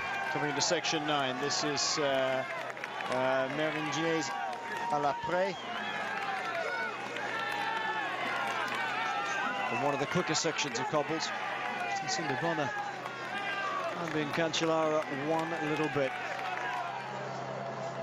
Hushovd goes through to do his bit. Fletcher behind, then Bonin, then Hammond. Sebastianino now cycling through. And Pipo Pozzato still hiding. Pozzato is still hiding. He's not doing a huge amount at the front yet. 35 seconds is now the gap. As into this section they go, with Hushovd on the front.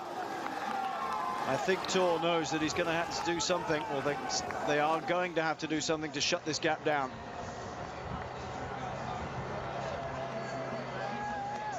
They must be just praying, hoping against hope that this man has done too much. And I did wonder a little earlier whether he was just lurking. He just seemed to close the gaps nice and smoothly whenever they went away. He never really panicked, and he just sprung an enormous one on them and stuck it up the inside, and away he went. Hushovd still piling on the pressure behind. And you have to wonder who they're working for, Cervelo. Is it Hushovd or is it Hammond? Hammond has been in slightly better shape in the last month. 35 seconds, the gap is steady now. Is it enough for Cancellara to stay away? Well, this is the select group now. Other favourites like George Hincapi and Bernard Eisel have gone by the board, 45 seconds back. Will they be able to shut down the gap? Who knows? There they are, just coming to the corner, as you can see. That's the group containing Hincapi and Eisel. We'll take a short break with Cancellara 35 seconds up.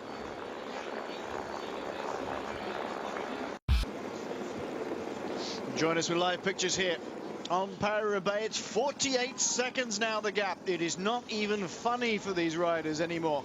Look at it. 48 seconds. It's going to go out to a minute very shortly if they're not careful. Leif Hofstad was throwing his arms in the air, saying, come on, we've got to work together. This is the further group back with Bernhard Eisel sitting on the back here. He's got Hansen with him. He's got another rider with him. I can't see who it is at the moment, trying to drag him back up to the group. They're in further 15 seconds down. There's George Hincapie, the American champion.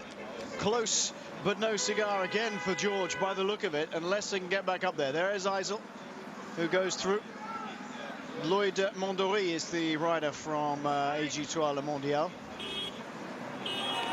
But Cancellara is just riding away with this. I don't know what else to say. He's just riding away with it.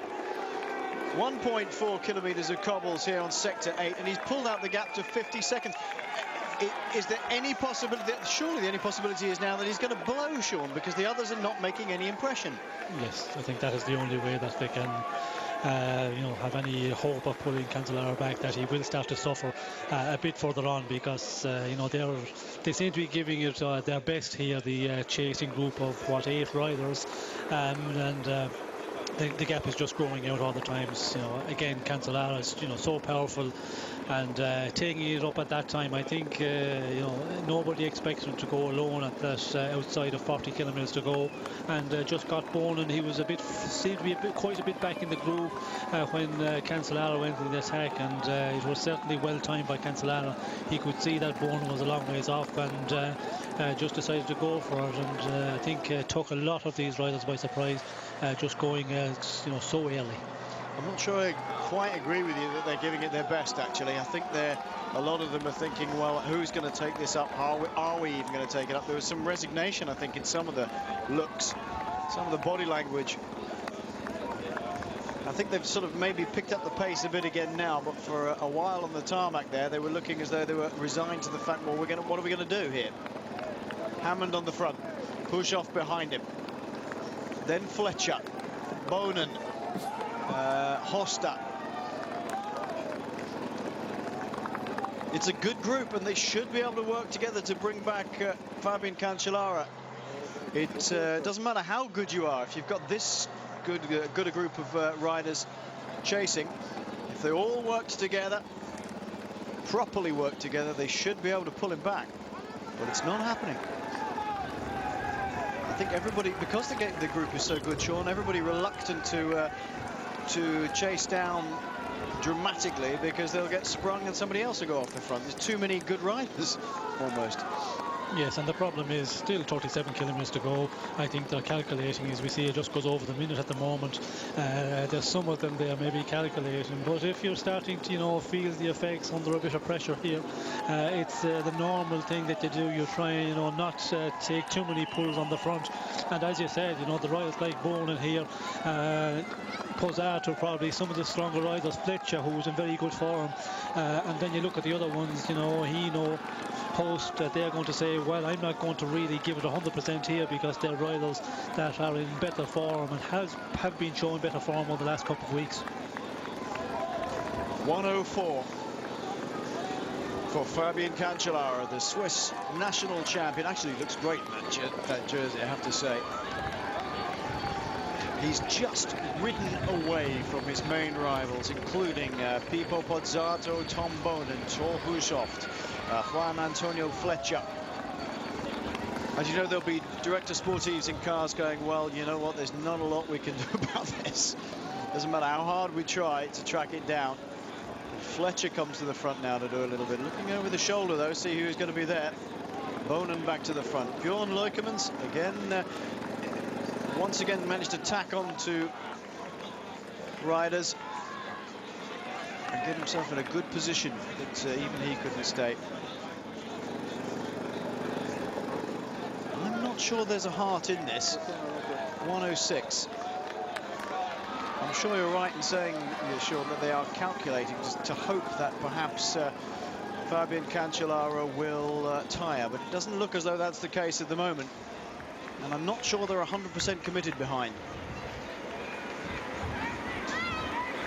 1 minute and 40 seconds now from this man back to George Shinkepi and Bernard Eisel.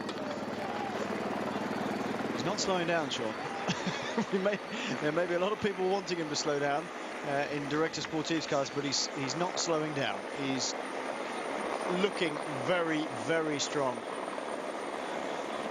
He's certainly given the impression at the moment that he's just going at the same rate as he was a number of kilometres ago. But again, 35 kilometres, can he hold this out? And there's always the risk, but the gap at the moment, like it's a comfort zone there over the minute advantage, unless they can really get up their game in the chasing group of 8 riders. It seems like that, we're not going to see Cancellara being pulled back by this group. Boonen sitting on the front. Leif Hoste comes through to do his turn. 1:18 the gap has gone out now. I have a sneaking suspicion it's game over. I know it's such a putting your head on the block thing, but it just doesn't look to me as though they've got it in them to bring it back. Filippo Pozzato now gets to the front, but easily and quickly swings off to let Tom Boonen come and do some more. And look at Leif Hoste, he's trying to push people up to do some more work.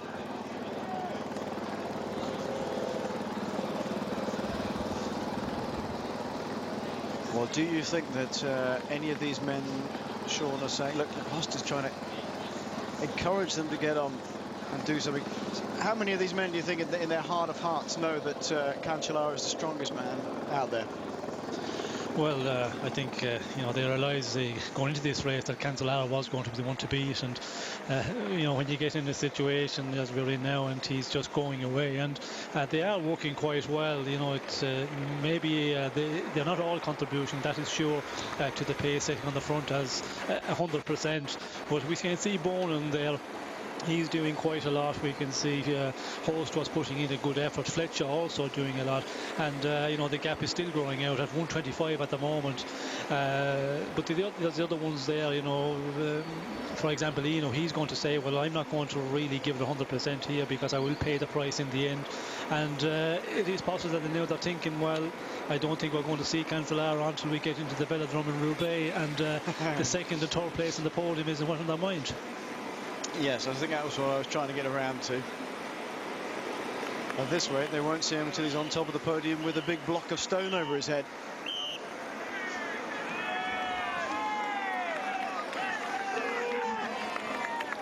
Well, there seems to be the group behind are still going through to do their turn. Nothing seems to be making much of an impact at the moment. It's Hushovd, Pozzato, who said he was back. He said he was back in shape, back in form, ready for this race. Fletcher, Boonen, Hoste, Eno, Loikemans. And Sebastian Eno has his arm up, waiting for the car to come up. I don't think there's a mechanical problem. He just wants a new bid on and a new bid on, I should imagine. Section 7 they're going through. Templeur to Lapinette. Again, one of the faster ones right on the crown of that road. You can see how much more compact it is in that small space in the middle. He's just hammering away at this now, Fabian Cancellara. Well, last weekend when they got to the Capelmeur, he just sat in the saddle and rode up it away from Tom Boonen. Boonen absolutely all over the bike, fighting it. Doesn't look like that record's going to be in Boonen's favour today. He was after a third win in a row and also trying to become a 4-time winner and equal the record of Roger de Vlamingh for overall wins. But it looks like he's going to be stuck on 3 at the moment. 1:31. The gap isn't going out as quickly as it was, Sean, but it's still going out second by second.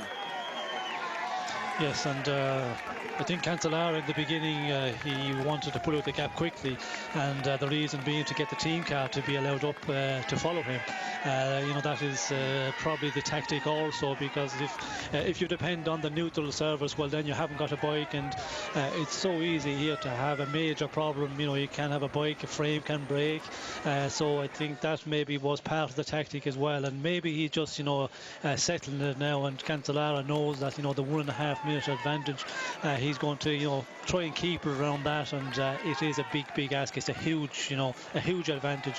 When we see the way the Royals are working here, it doesn't look like they're going to eat into that advantage of Cancellara at all. Nothing at all. In fact, it's gone out again. 1:35 now is the gap as Bjorn Leukemans gets on the front. I think this group are going to have to start thinking about seconds and thirds. Surely there will be attacks out of this group against each other, Sean. When will that start to happen? When do you start calculating that you're not going to start pulling back the advantage on Cancellara as a group, and you start looking at attacking each other? Well, I think they will stay in this group of 8 for quite a bit more. Again, the group behind of George Hincapie, they have to calculate on that, how far they further down the road before you start attacking out front. And I think everybody in this group are going to be getting tired, and some of them are, I think, really starting to suffer, and that is also going to push the idea of going the attack a bit further on into this race, because still with over 30 kilometers to go, it's a long ways to go, and there's not a lot of riders that are able to take it up like Cancellara and just time trial out front on your own. So I don't think we will see them until the last 10 kilometers before they will start attacking each other in this chasing group. Burnham's on the front again and winding it up, to be frank, just a little bit. Fletcher's in his wheel. Khrushchev and Hammond who are at the back, beginning to struggle, I think, a little bit. Although the gap is still going out there, is Thor Hushovd. He's not been in the greatest of shape. He's not had a very good early start to the season, Sean, Thor Hushovd, but he seems to have come good in terms of fitness for today. Yes, he has come a long ways. He had a difficult start to the season before the opening races of his season. He was sick and hadn't trained a lot, and I remember seeing him in the Tour of Algarve. He was in very poor shape, getting dropped very early on the difficult stages, and he has made up a huge amount to be here today, but still a little bit off his best, and you're going to pay the price today for that. And I think we will see now in the final who was the ones again who are on the best of shape, and I reckon that we could see Hushovd having trouble in the final 20 kilometers this one again, because he hasn't really done the races and the distance in the races, and being up there at this level which he's in at the moment, like he's up there with all the big top favourites. Can he hold on out there today? I think we might see him in a bit more difficulty as we get closer to the finish of this one. Cancellara just knocking off the rear brake. He just bounced around slightly off centre, probably just dragging it a tiny bit on that rear rim. Super smooth. He's in time trial mode. 1:40 is the gap over this group of 8 chasing riders.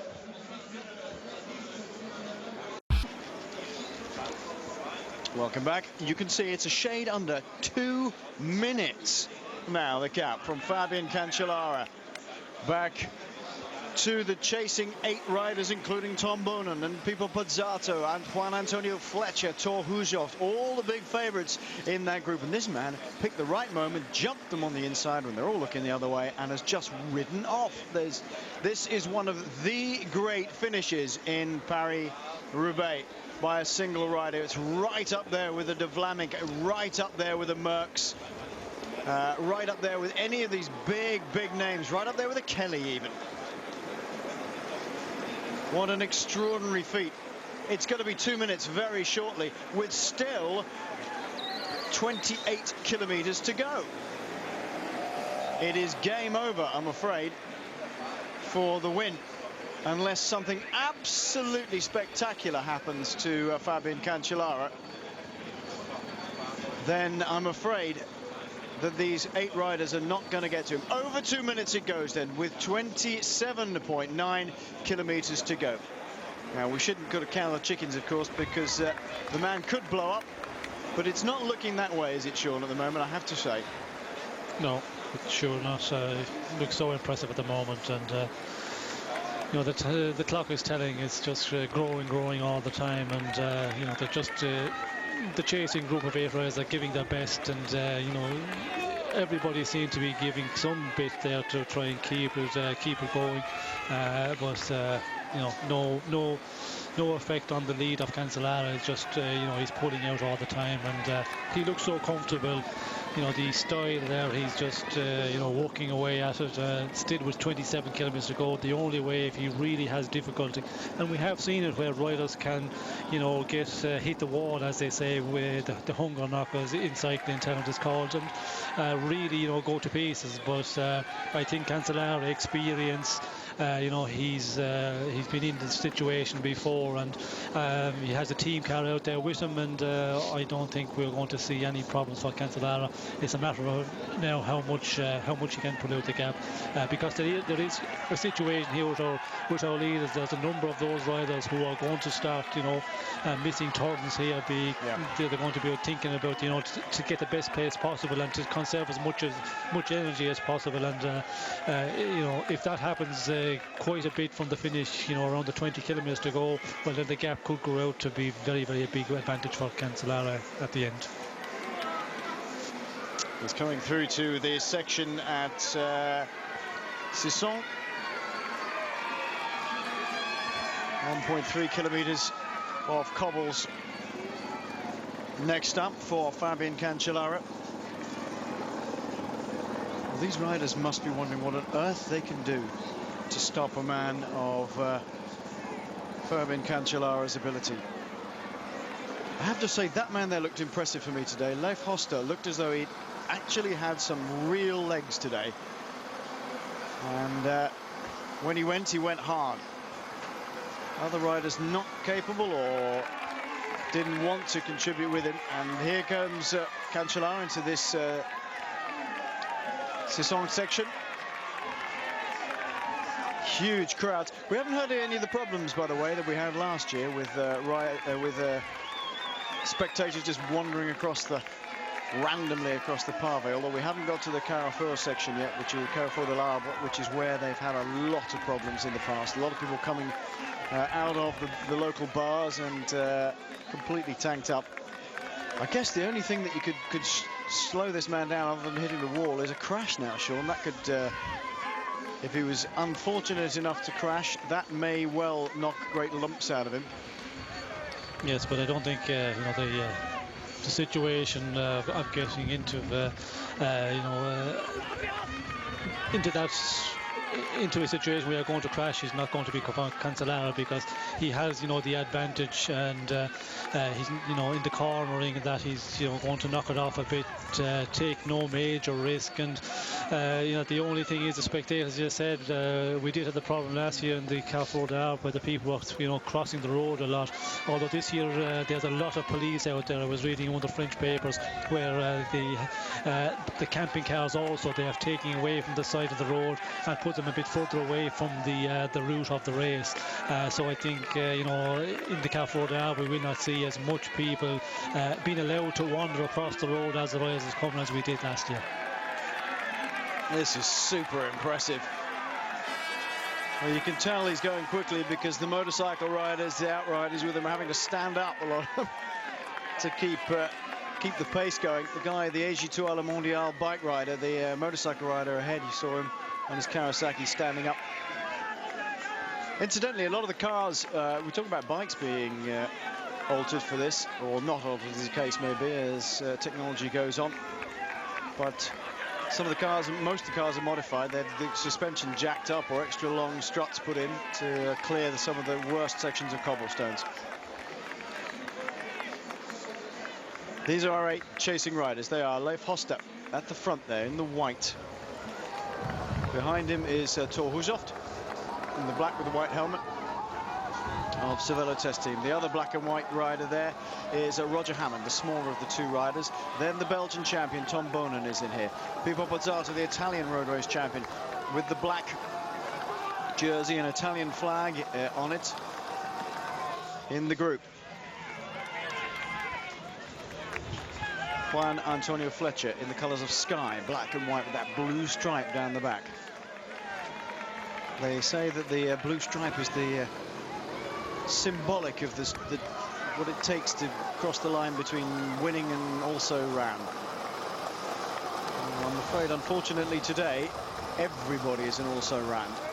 2:25 now the gap. This is going to be a massive gap, and I confess I hadn't considered that it would be this far ahead, so I haven't looked at what the biggest winning gap was. If anybody has got any idea quickly of what the biggest winning gap was, post-war gap, shall we say, just mail it in, and cycling.eurosport@yahoo.com. That would be very handy. Chapeau to the cameraman hanging over the back of that bike there. And the gendarmerie coming through. Oh, there comes the first of the attacks. It's Juan Antonio Fletcher. That's a big dig because Tom Bonen's trying to go with him, and he's gone hard. Fletcher launching the first of the digs out of this group to see who's going to make a bid to become second in this race.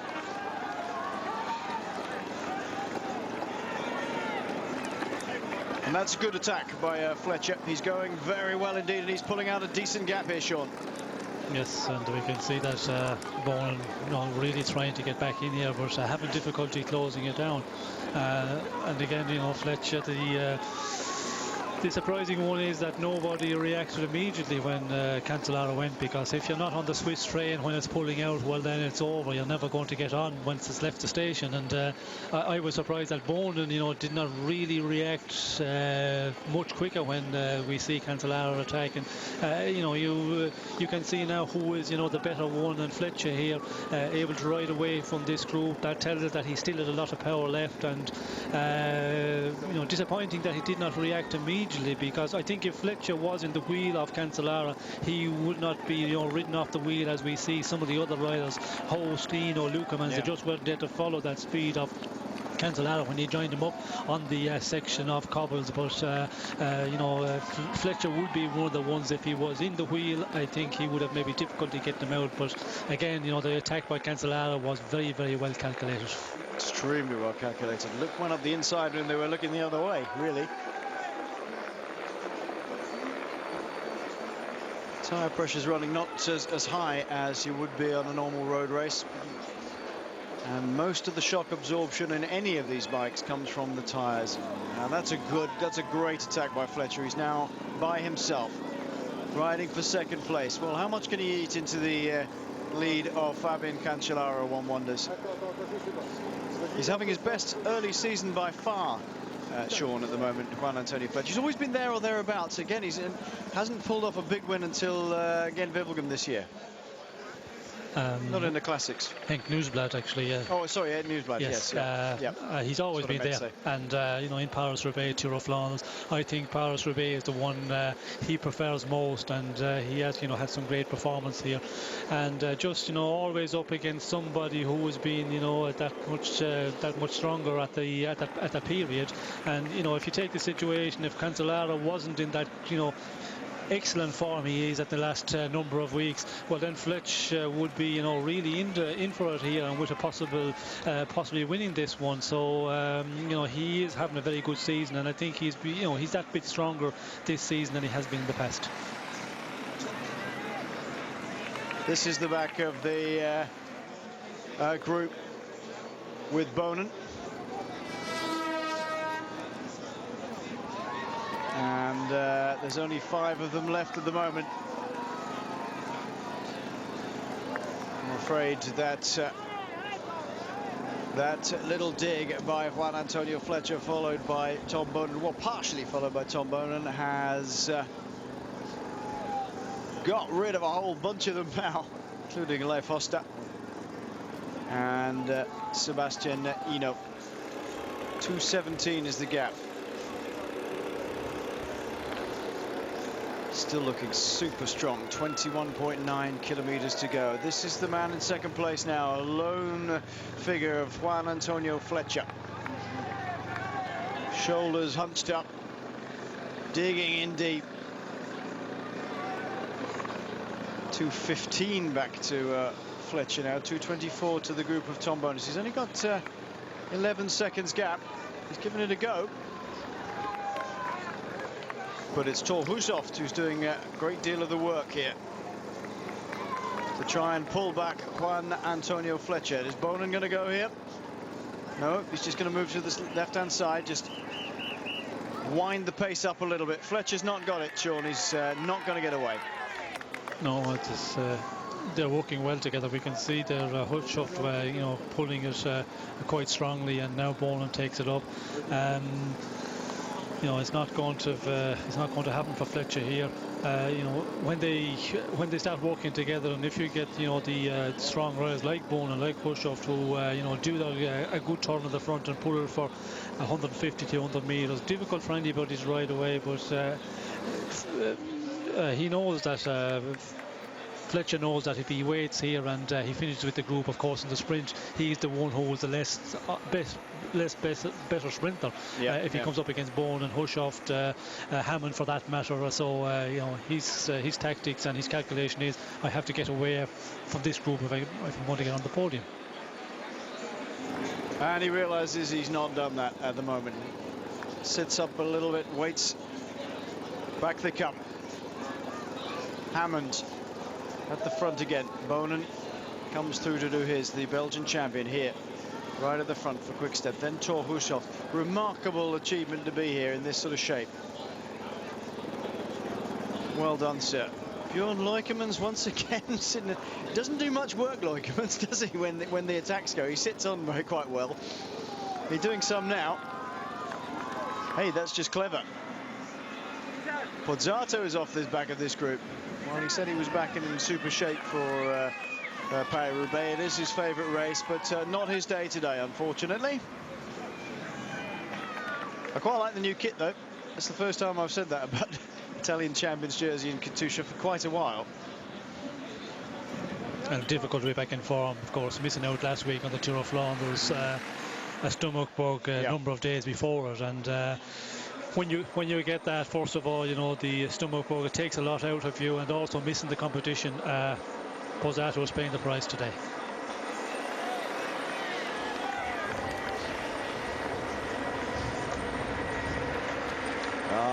Wonderful people writing in. Thank you ever so much. It's very kind of you.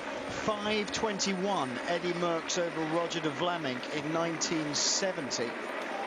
4:16 Ballerini won over Taffy in 1998. And in fact, there's been a lot about Ballerini naturally here. They've dedicated this race to the memory of Franco Ballerini. Unfortunately died earlier this year as when he was being a co-driver in a rally near his home in Tuscany. So we think that 5:21 is the gap. Merckx to de Vlaming. Thanks for that.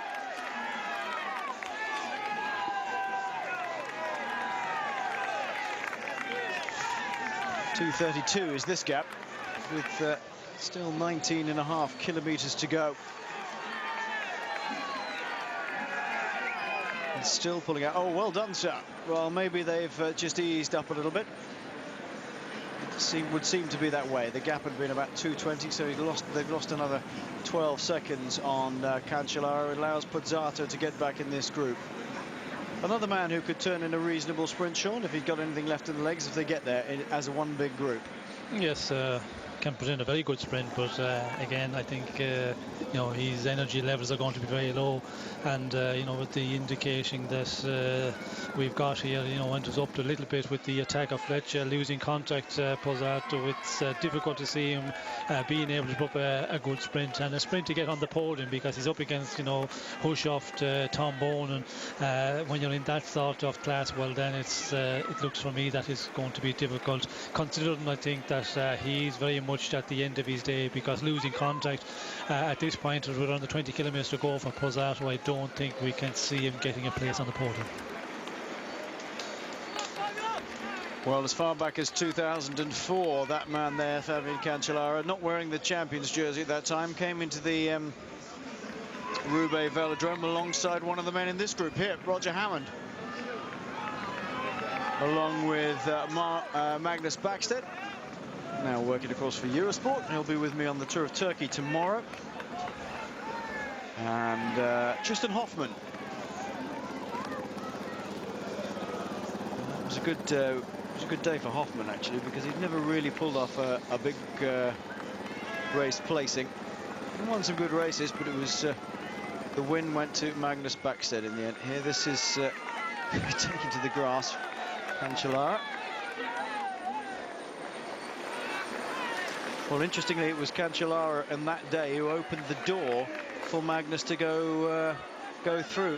When they come onto the velodrome, of course, it's still a road race. There's no track rules apply. And when Hammond opened up the sprint around the outside of Cancellara went up the banking to try and force him the long way around and opened a massive great door on the Côte d'Azur at the bottom, the blue band at the bottom, for Magnus to just sprint through, because you can't do that on the track, but you can do it in a road race.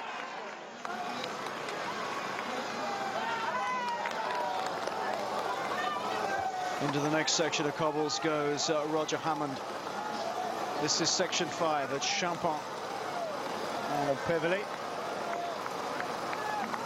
Pretty rough, this one, and lots of dust being kicked up by the motorbikes. We are almost to the Carrefour, and how incredibly relevant that we managed to catch Fabian Cancellara talking about the Carrefour de l'Arbre section. And this is what he had to tell us, and he's going to get there first, of course. È duro perché anche alla fine per quello. He says the Carrefour de l'Arbre is particularly hard because it comes towards the end of the section. Just bounces across the cobbles there, and a big pothole. For the race, there's thousands and thousands of people cheering and supporting, and everything changes. It's a different music. It's a different feeling if you're in a good shape and the weather's good. Watch out that nobody else hits that pothole really hard. Well, there's Tom Bone wearing the number 1 on his back. He won last year. He won the year before. He rode away from Pipo Pozzato last year to take the victory, but not quite as far out as this. Not the same way as Fabian Cancellara has done. Here we go, nasty section coming through. Into the 4th section of the Carrefour de l'Arbre goes Fabian Cancellara, leader of this race, bidding to become another winner here. Just look at that rear tyre bouncing. You can see how much it gets compressed when it hits a big harut. Right almost down to the rim. They run quite a low tyre pressure in there. Just bouncing around all over the place. It's not slowing him down at all, though, and the crowd's absolutely rammed in here further on.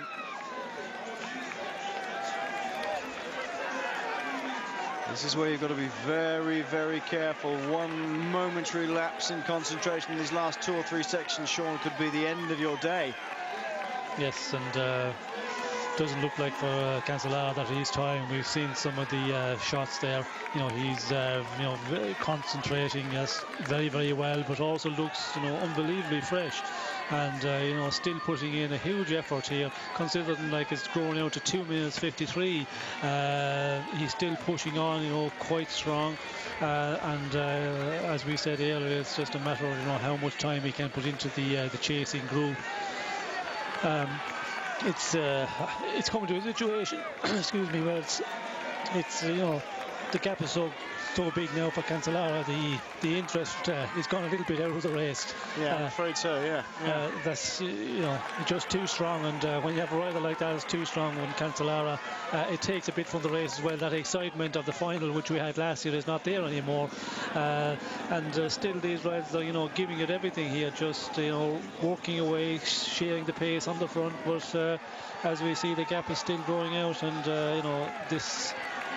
this moment, Cancellara, the form he's got is the best of his life. Yeah, for sure. Absolutely the best of his life. He is one of the great riders of his generation. Is he the most complete rider of his generation? I don't know. He's not yet shown us the form that he could win a Grand Tour,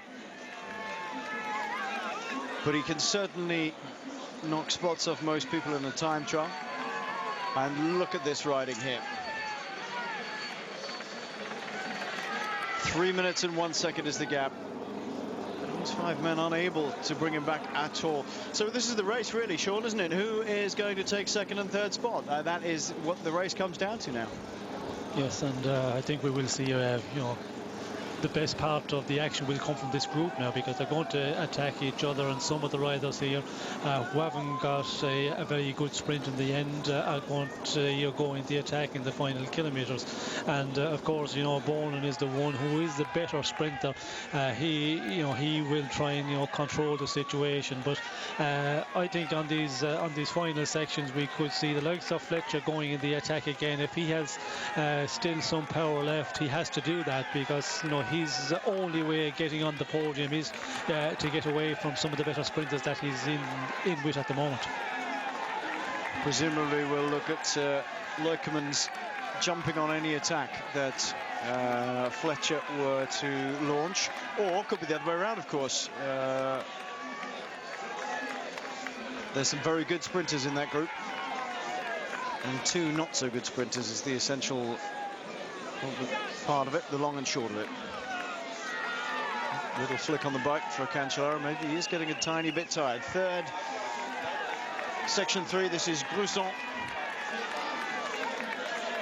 It's short and it's relatively easy, this one. 1.1 kilometers, fairly well laid out. But I tell you what, after 200 kilometers or so, this is still hard going.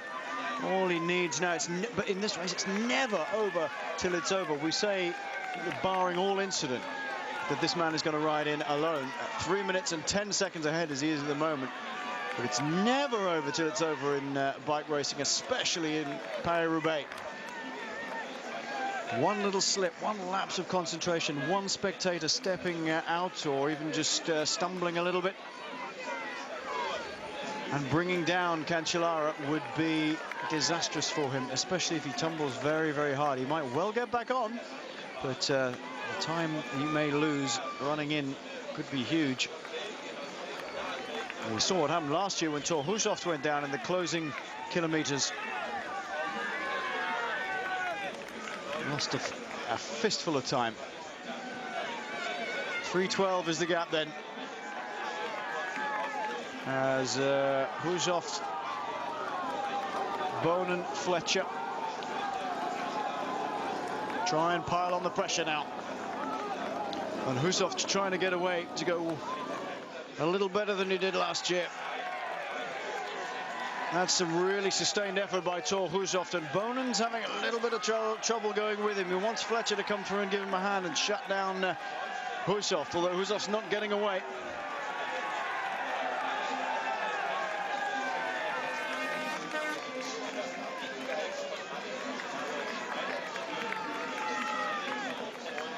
He's got back onto the wheel now.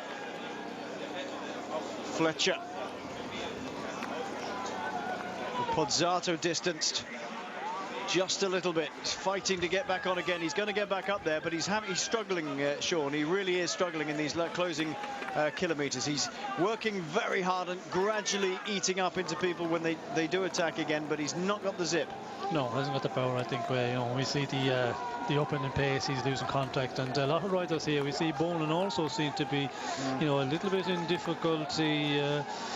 And they are really pushing it on the limit here. We see Thor Hushovd having a big go there, and they were having having difficulty closing it down. But now we have riders really scattered, and as we can see, Leukemans is losing ground here. Roger Hammond also with Pozzato just getting back into the wheel of Roger Hammond.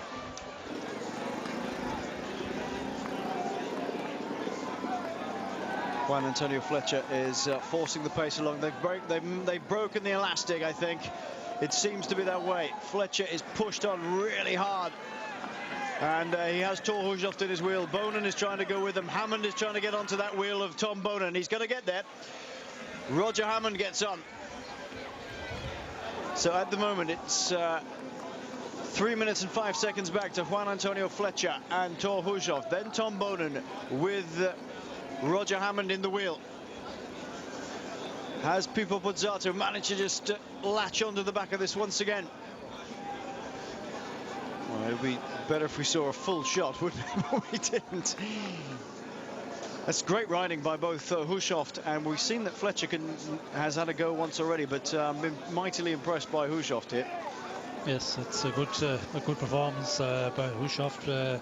As we mentioned earlier, he's coming from a long ways. His form wasn't great in the last number of weeks, but has been improving all the time, and putting in a very good performance here.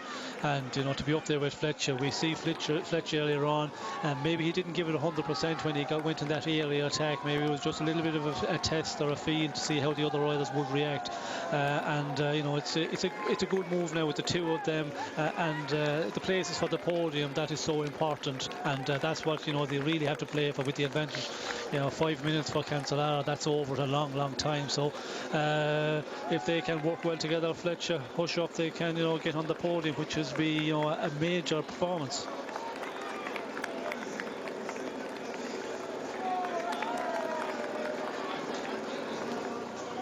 Well, Hushoft not coming through. Maybe he can't come through to help Juan Antonio Fletcher as he flicks the elbow to say, come on, I need some help here. Leukemans and Pozzato have got back onto the wheel. Leukemans is beginning to suffer here. He's having to sprint to stay on, and Pozzato done well again to get there. Bonin, Pozzato hammered Leukemans in this group here. 3:05 is the gap.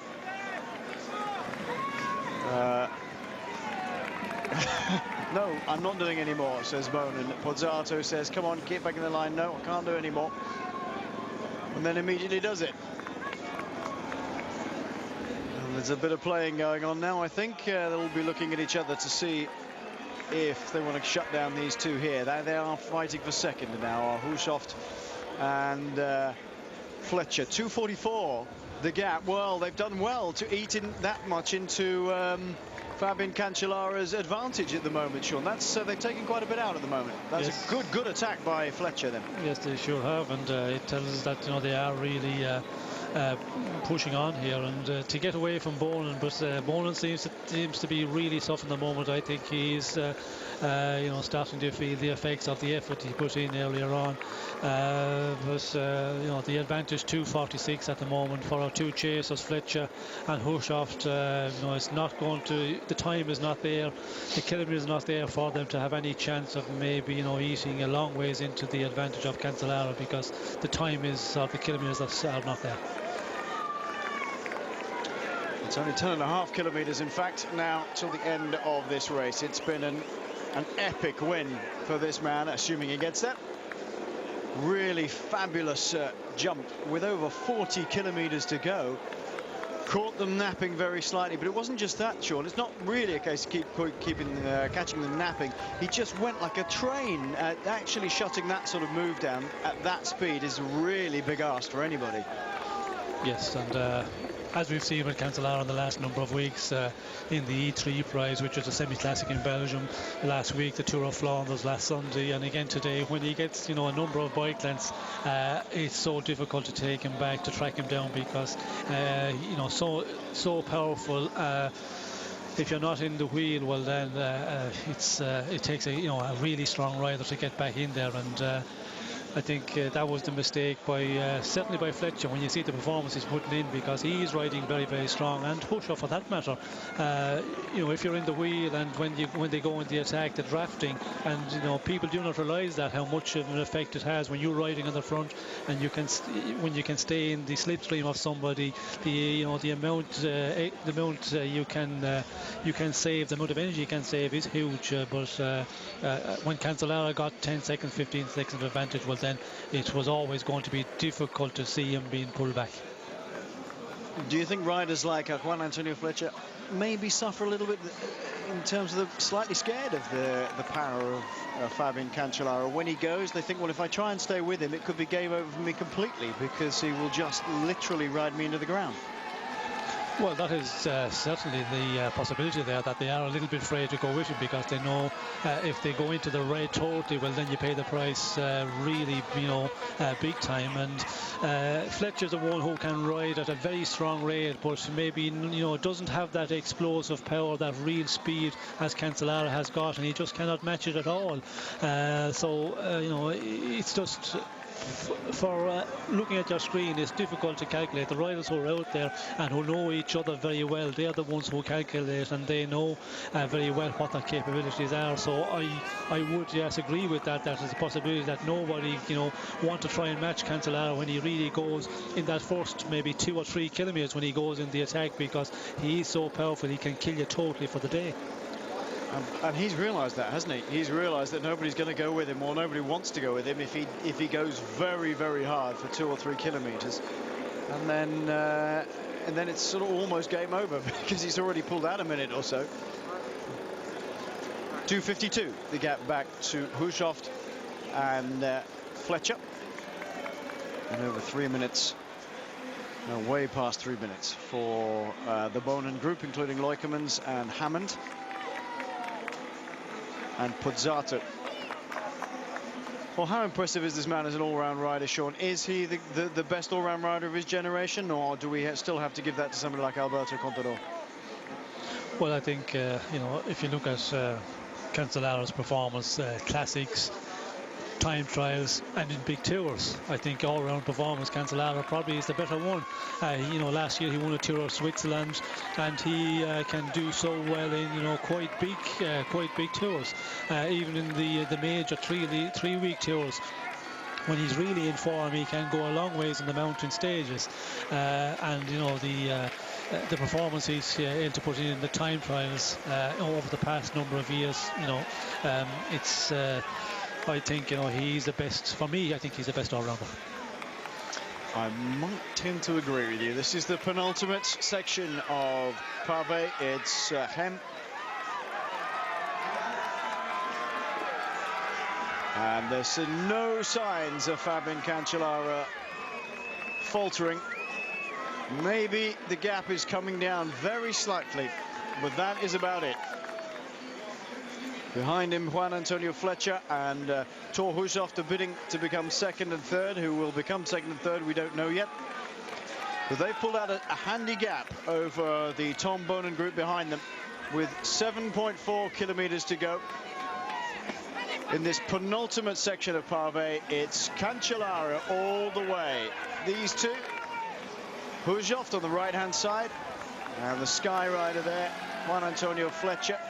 It was too late to bring back Fabian Cancellara, and they are really vying for the minor honours here. Well, Thor Hushoft managed to stay upright this time, and once again, no Paris-Roubaix for Juan Antonio Fletcher, Sean. Once again. No, and it's difficult for Fletcher. He's put in some great performance over the years, but always, a rider or a number of riders just better than him. And the sprint is Fletcher's big problem, because when he arrives in a group, he doesn't have that great sprint like some of the other good classic riders has, and that's what he's been paying the price for that. But again, against a Cancellara, when you look at today's performance that Cancellara's putting in, you can do nothing against that. When you get a rider in that shape and of that quality, well then you just have to calculate your effort, and I think to get a place on the podium is always a good performance, but so difficult for anybody to take Cancellara on today. It was just an impossible task. Yeah, I think I'd have to agree with you, a completely impossible task. But Cancellara for me is now entering, or has entered, one of the all-time greats, not just as a classics rider, but as an all-round rider. He can time trial better than anybody in the world at the moment. He's riding some of the classics better than anybody in the world. I mean, can he translate this sort of form to the Ardennes Classic, Sean? Would he go? Well, I think last week I was reading after Tour of Flanders he wanted to concentrate on the Ardennes Classic in a number of years, like Amstel Gold or the Liège-Bastogne-Liège, and he can do that, because when you look at his performance in the big tours, and as I mentioned some moments ago, the Tour of Switzerland, he won it last year, that is a very difficult, a very mountainous race, and also his performance in the mountain stages in the Tour of France in the past, and I can see him winning a race like Amstel Gold or Liège-Bastogne-Liège if he concentrates on that and prepares for that, because it does take a little bit of a different preparation. The style of races you do to build up to it are totally different, and if he goes down that road, I can see him winning a race like Liège-Bastogne-Liège. Bjorn Leukemans at the front of this little quartet now. Leukemans, then Bonin, Pozzato, and Hammond. Great ride again by Roger Hammond, Sean. He's showed, as we were speculating early on, that he is in very, very good form and capable of being somewhere up near the front. Yes, a very good performance, and you know, last week we didn't really see him there. He hopped up in the final classement and finishing in the top 10 place. That tells us that the form is good, and of course Paris-Roubaix is a race where he has, you know, put in great performances before. So today, you know, we talked about that, and he was one of the names that we threw in. We said if there was a group maybe went away in the last 30-40 kilometres, if he got into that group, he could, you know, one that could win a Paris-Roubaix. And he definitely put in a very good performance here again today to be up here with this class of rider, and you know, going to finish, you know, very high up in the placings once again today. You know, a magnificent performance. The gap has settled down again. 2:41 between our two chasing riders, or our two chasing is hardly the word, really.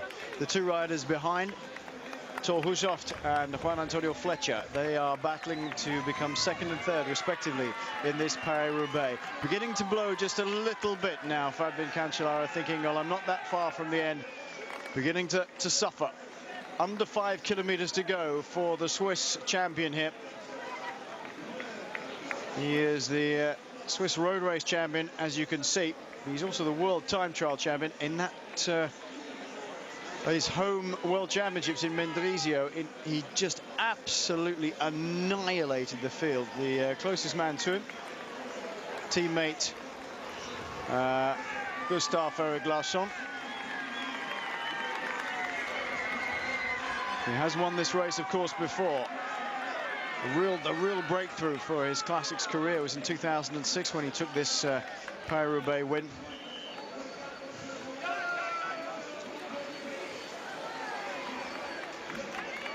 And he's going to do it again today.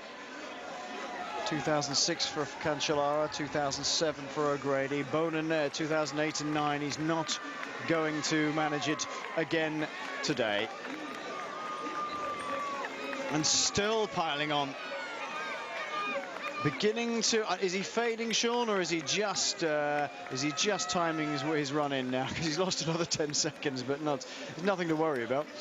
No, nothing to worry about, but it is possible that he is starting to fade a little bit. And of course, when you have two riders chasing, it's a big advantage because you can share the pace setting, the pulling on the front, and when you get that little bit of recovery time, in the wheel, then you can take it up again. So it is a big advantage when you have two riders chasing, and they've only come out of the group in the last number of kilometres. Where Cancellara, he's been out there on his own for a long time, and it's normal that he's starting to tire a little bit. But again, the 2 minutes 34 an advantage. He's not concerned if he's losing a couple of seconds here or there. He knows now, and the distance he's got to get to the finish, and there's no danger whatsoever. So he's not going to really panic, and he's just going to continue on to ride to the finish. And he knows in his heart and soul there's no way that the two chasers are going to get near him. What will be the repercussions? What will be the press back in Belgium tomorrow, Sean, do you think, for Tom Bonin? Once again, failing to better Fabian Cancellara for a second weekend in a row, and possibly not going to pull off a Classics win this year. Well, I think this is going to be a difficult time for Tom because, the Classics... Flanders-Roubaix there, he's a very important part of the beginning of season, and not performing well today. And I think for Bonin, the difficulty is not being able to stay with the other favourites, as we can see Fletcher and Hushovd riding away from there on a section of cobbles, and he not in the best of shape today, and that's going to be the most difficult one. I think the Belgian press will be a little bit difficult with Bonin, that at least if he wasn't able to be able to match Cancellara, he should have been, the next best man, and it's for Bonin. It's not going to be the best of beginning of seasons.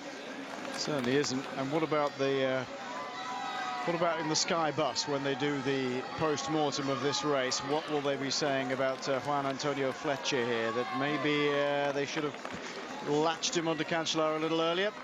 Well, yes, you will always start, making the calculations. And he's going, look, he's going to try and get away from Torhuzov. yes, and this is his chance here, because it's a little bit, kicks up a bit here for 200 metres. And, Fletcher know that if he can really put Hushoff in difficulty and, get away from, that's what he's got to do. But we can see Hushoff reaction very, very quickly. But Fletcher, I think he will be happy if, getting on the podium, that is a good performance. Yes, indeed. Bjarne Riis and co in the car, congratulating Fabian Cancellara, and rightly so. Just catches a bit of paper and gets rid of it. Catches it on the foot. Remember that although it says 2.27, has he got the little angel out again like he had last weekend? Although it's 1.9 kilometers to go. There it is. Same as it was last weekend. 1.9 kilometers to go. Remember, some of that is taken up by going around the velodrome here in Roubaix. He's not very far from entering the velodrome now.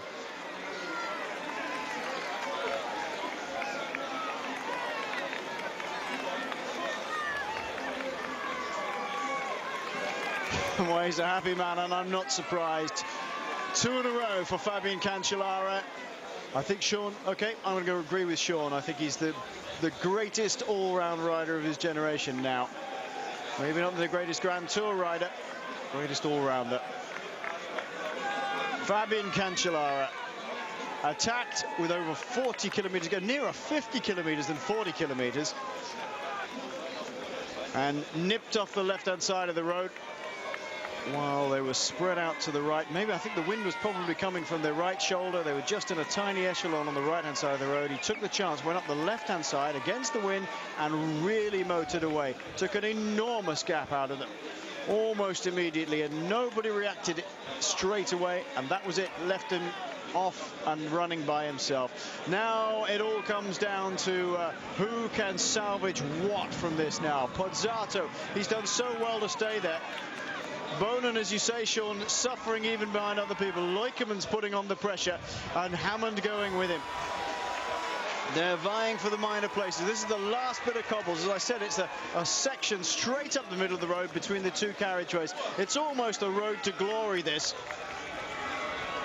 It's a parade section of cobbles for Fabian Cancellara.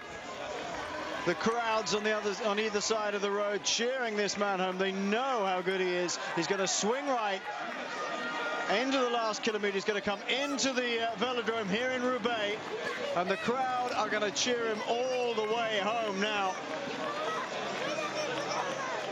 He's got time to wave to them as well. Here we are. We're going to look down on it. There's a cafe there in that white building at the top. And around he comes. He's going to swing through the gates any second. Hard right. And hear the crowd.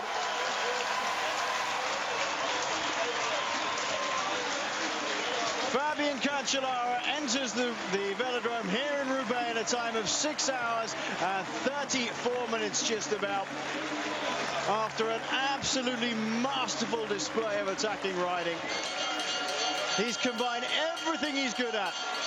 He was tactically astute, he was super strong, his time trialing ability, that huge kick he's got, and the crowd absolutely love it. They're lapping it up here. He's got time to sit and enjoy this. His winning margin over 2 minutes and 30 seconds. He's probably eased up a little bit now, but why not enjoy it? He did it last weekend in Flanders. I think he's done it even more impressively here today.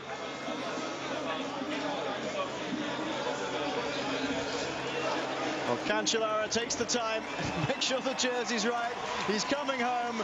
He's round turn 3. He's going to go into turn 4 and into the finish line. Double tops for the Swissman.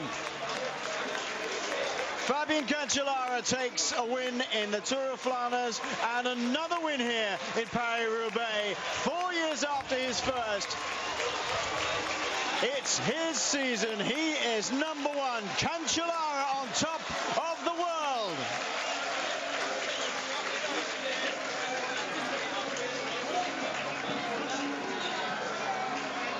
Well, a huge flood of emotion for him. Well, we'll wait to see who comes through for second and third. But while we do, Sean, what does it feel like to cross that line? Do you literally just everything ebb out of your body when you come over the line, or are you so pumped up you just keep going? Well, depending on the situation that you arrive in Cancellara's situation, you know, he had all the time in the world to just to salute the crowd as he went around, and you know, that feeling is great because he can relax a bit in that final kilometre, where if you come out a group, well then, you know, it's a much more tense situation if you've got to make a sprint and you're sprinting for the victory.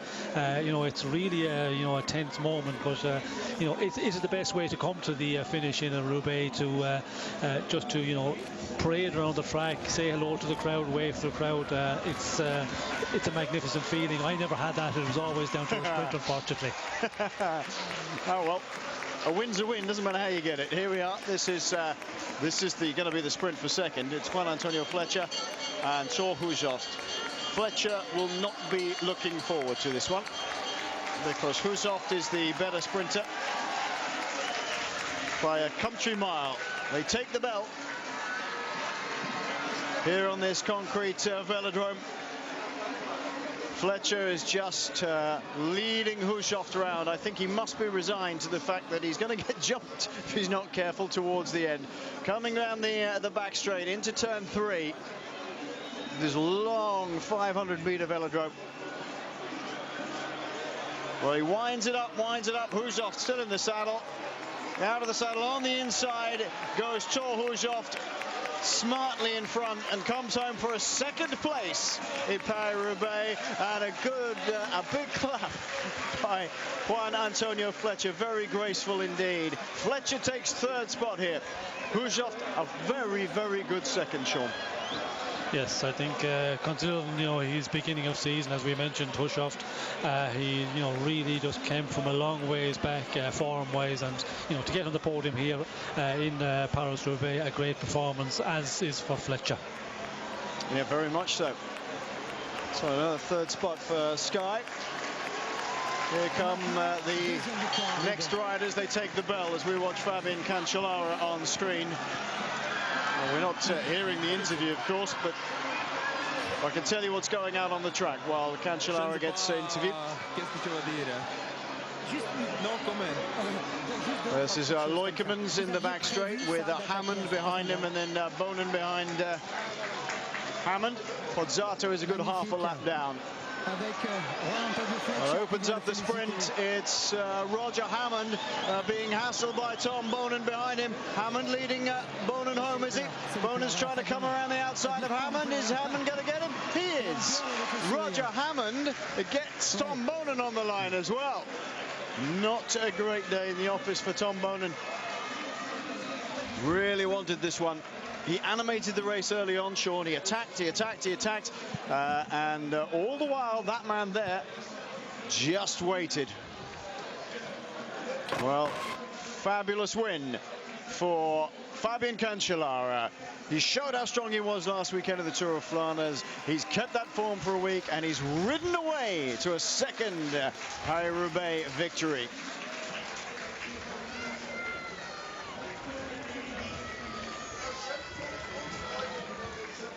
Well, that is an emotional moment.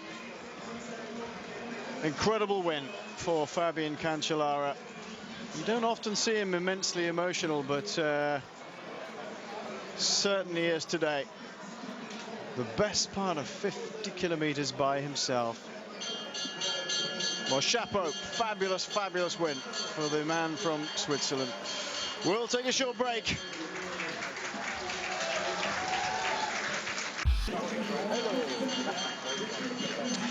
Welcome back. This is how it ran down today. Then Fabian Cancellara, 2 minutes of a gap over Thor Hushovd and Juan Antonio Flecha. Roger Hammond takes a fabulous fourth. Tom Bonen fifth. Bjorn Loikeman sixth, and Pipo Pozzato seventh. They were the strong men of the day, but nothing like Fabian Cancellara. Leif Hoster coming over to finish his race today. ISIL. And that's the sort of finish that Sean Kelly would have had many years ago. The rest of the boys. I like his overshoes, by the way. There's Stephanie, his wife.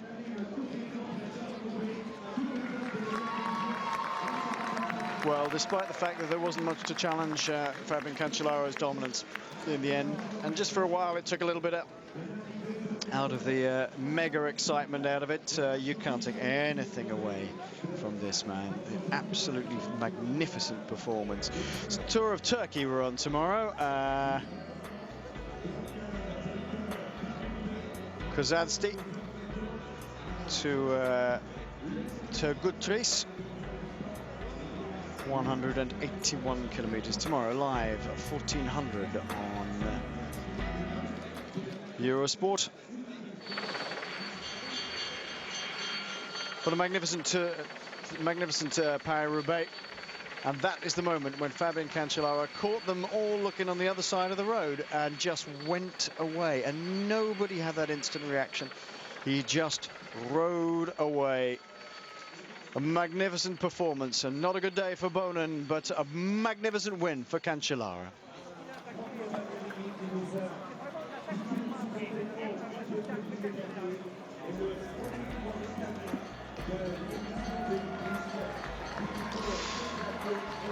Well, he gets to lift another cobblestone. He's got a bookends now, hasn't he? He's got a pair, one from 2006 and one from this year. Well, I hope you've enjoyed it.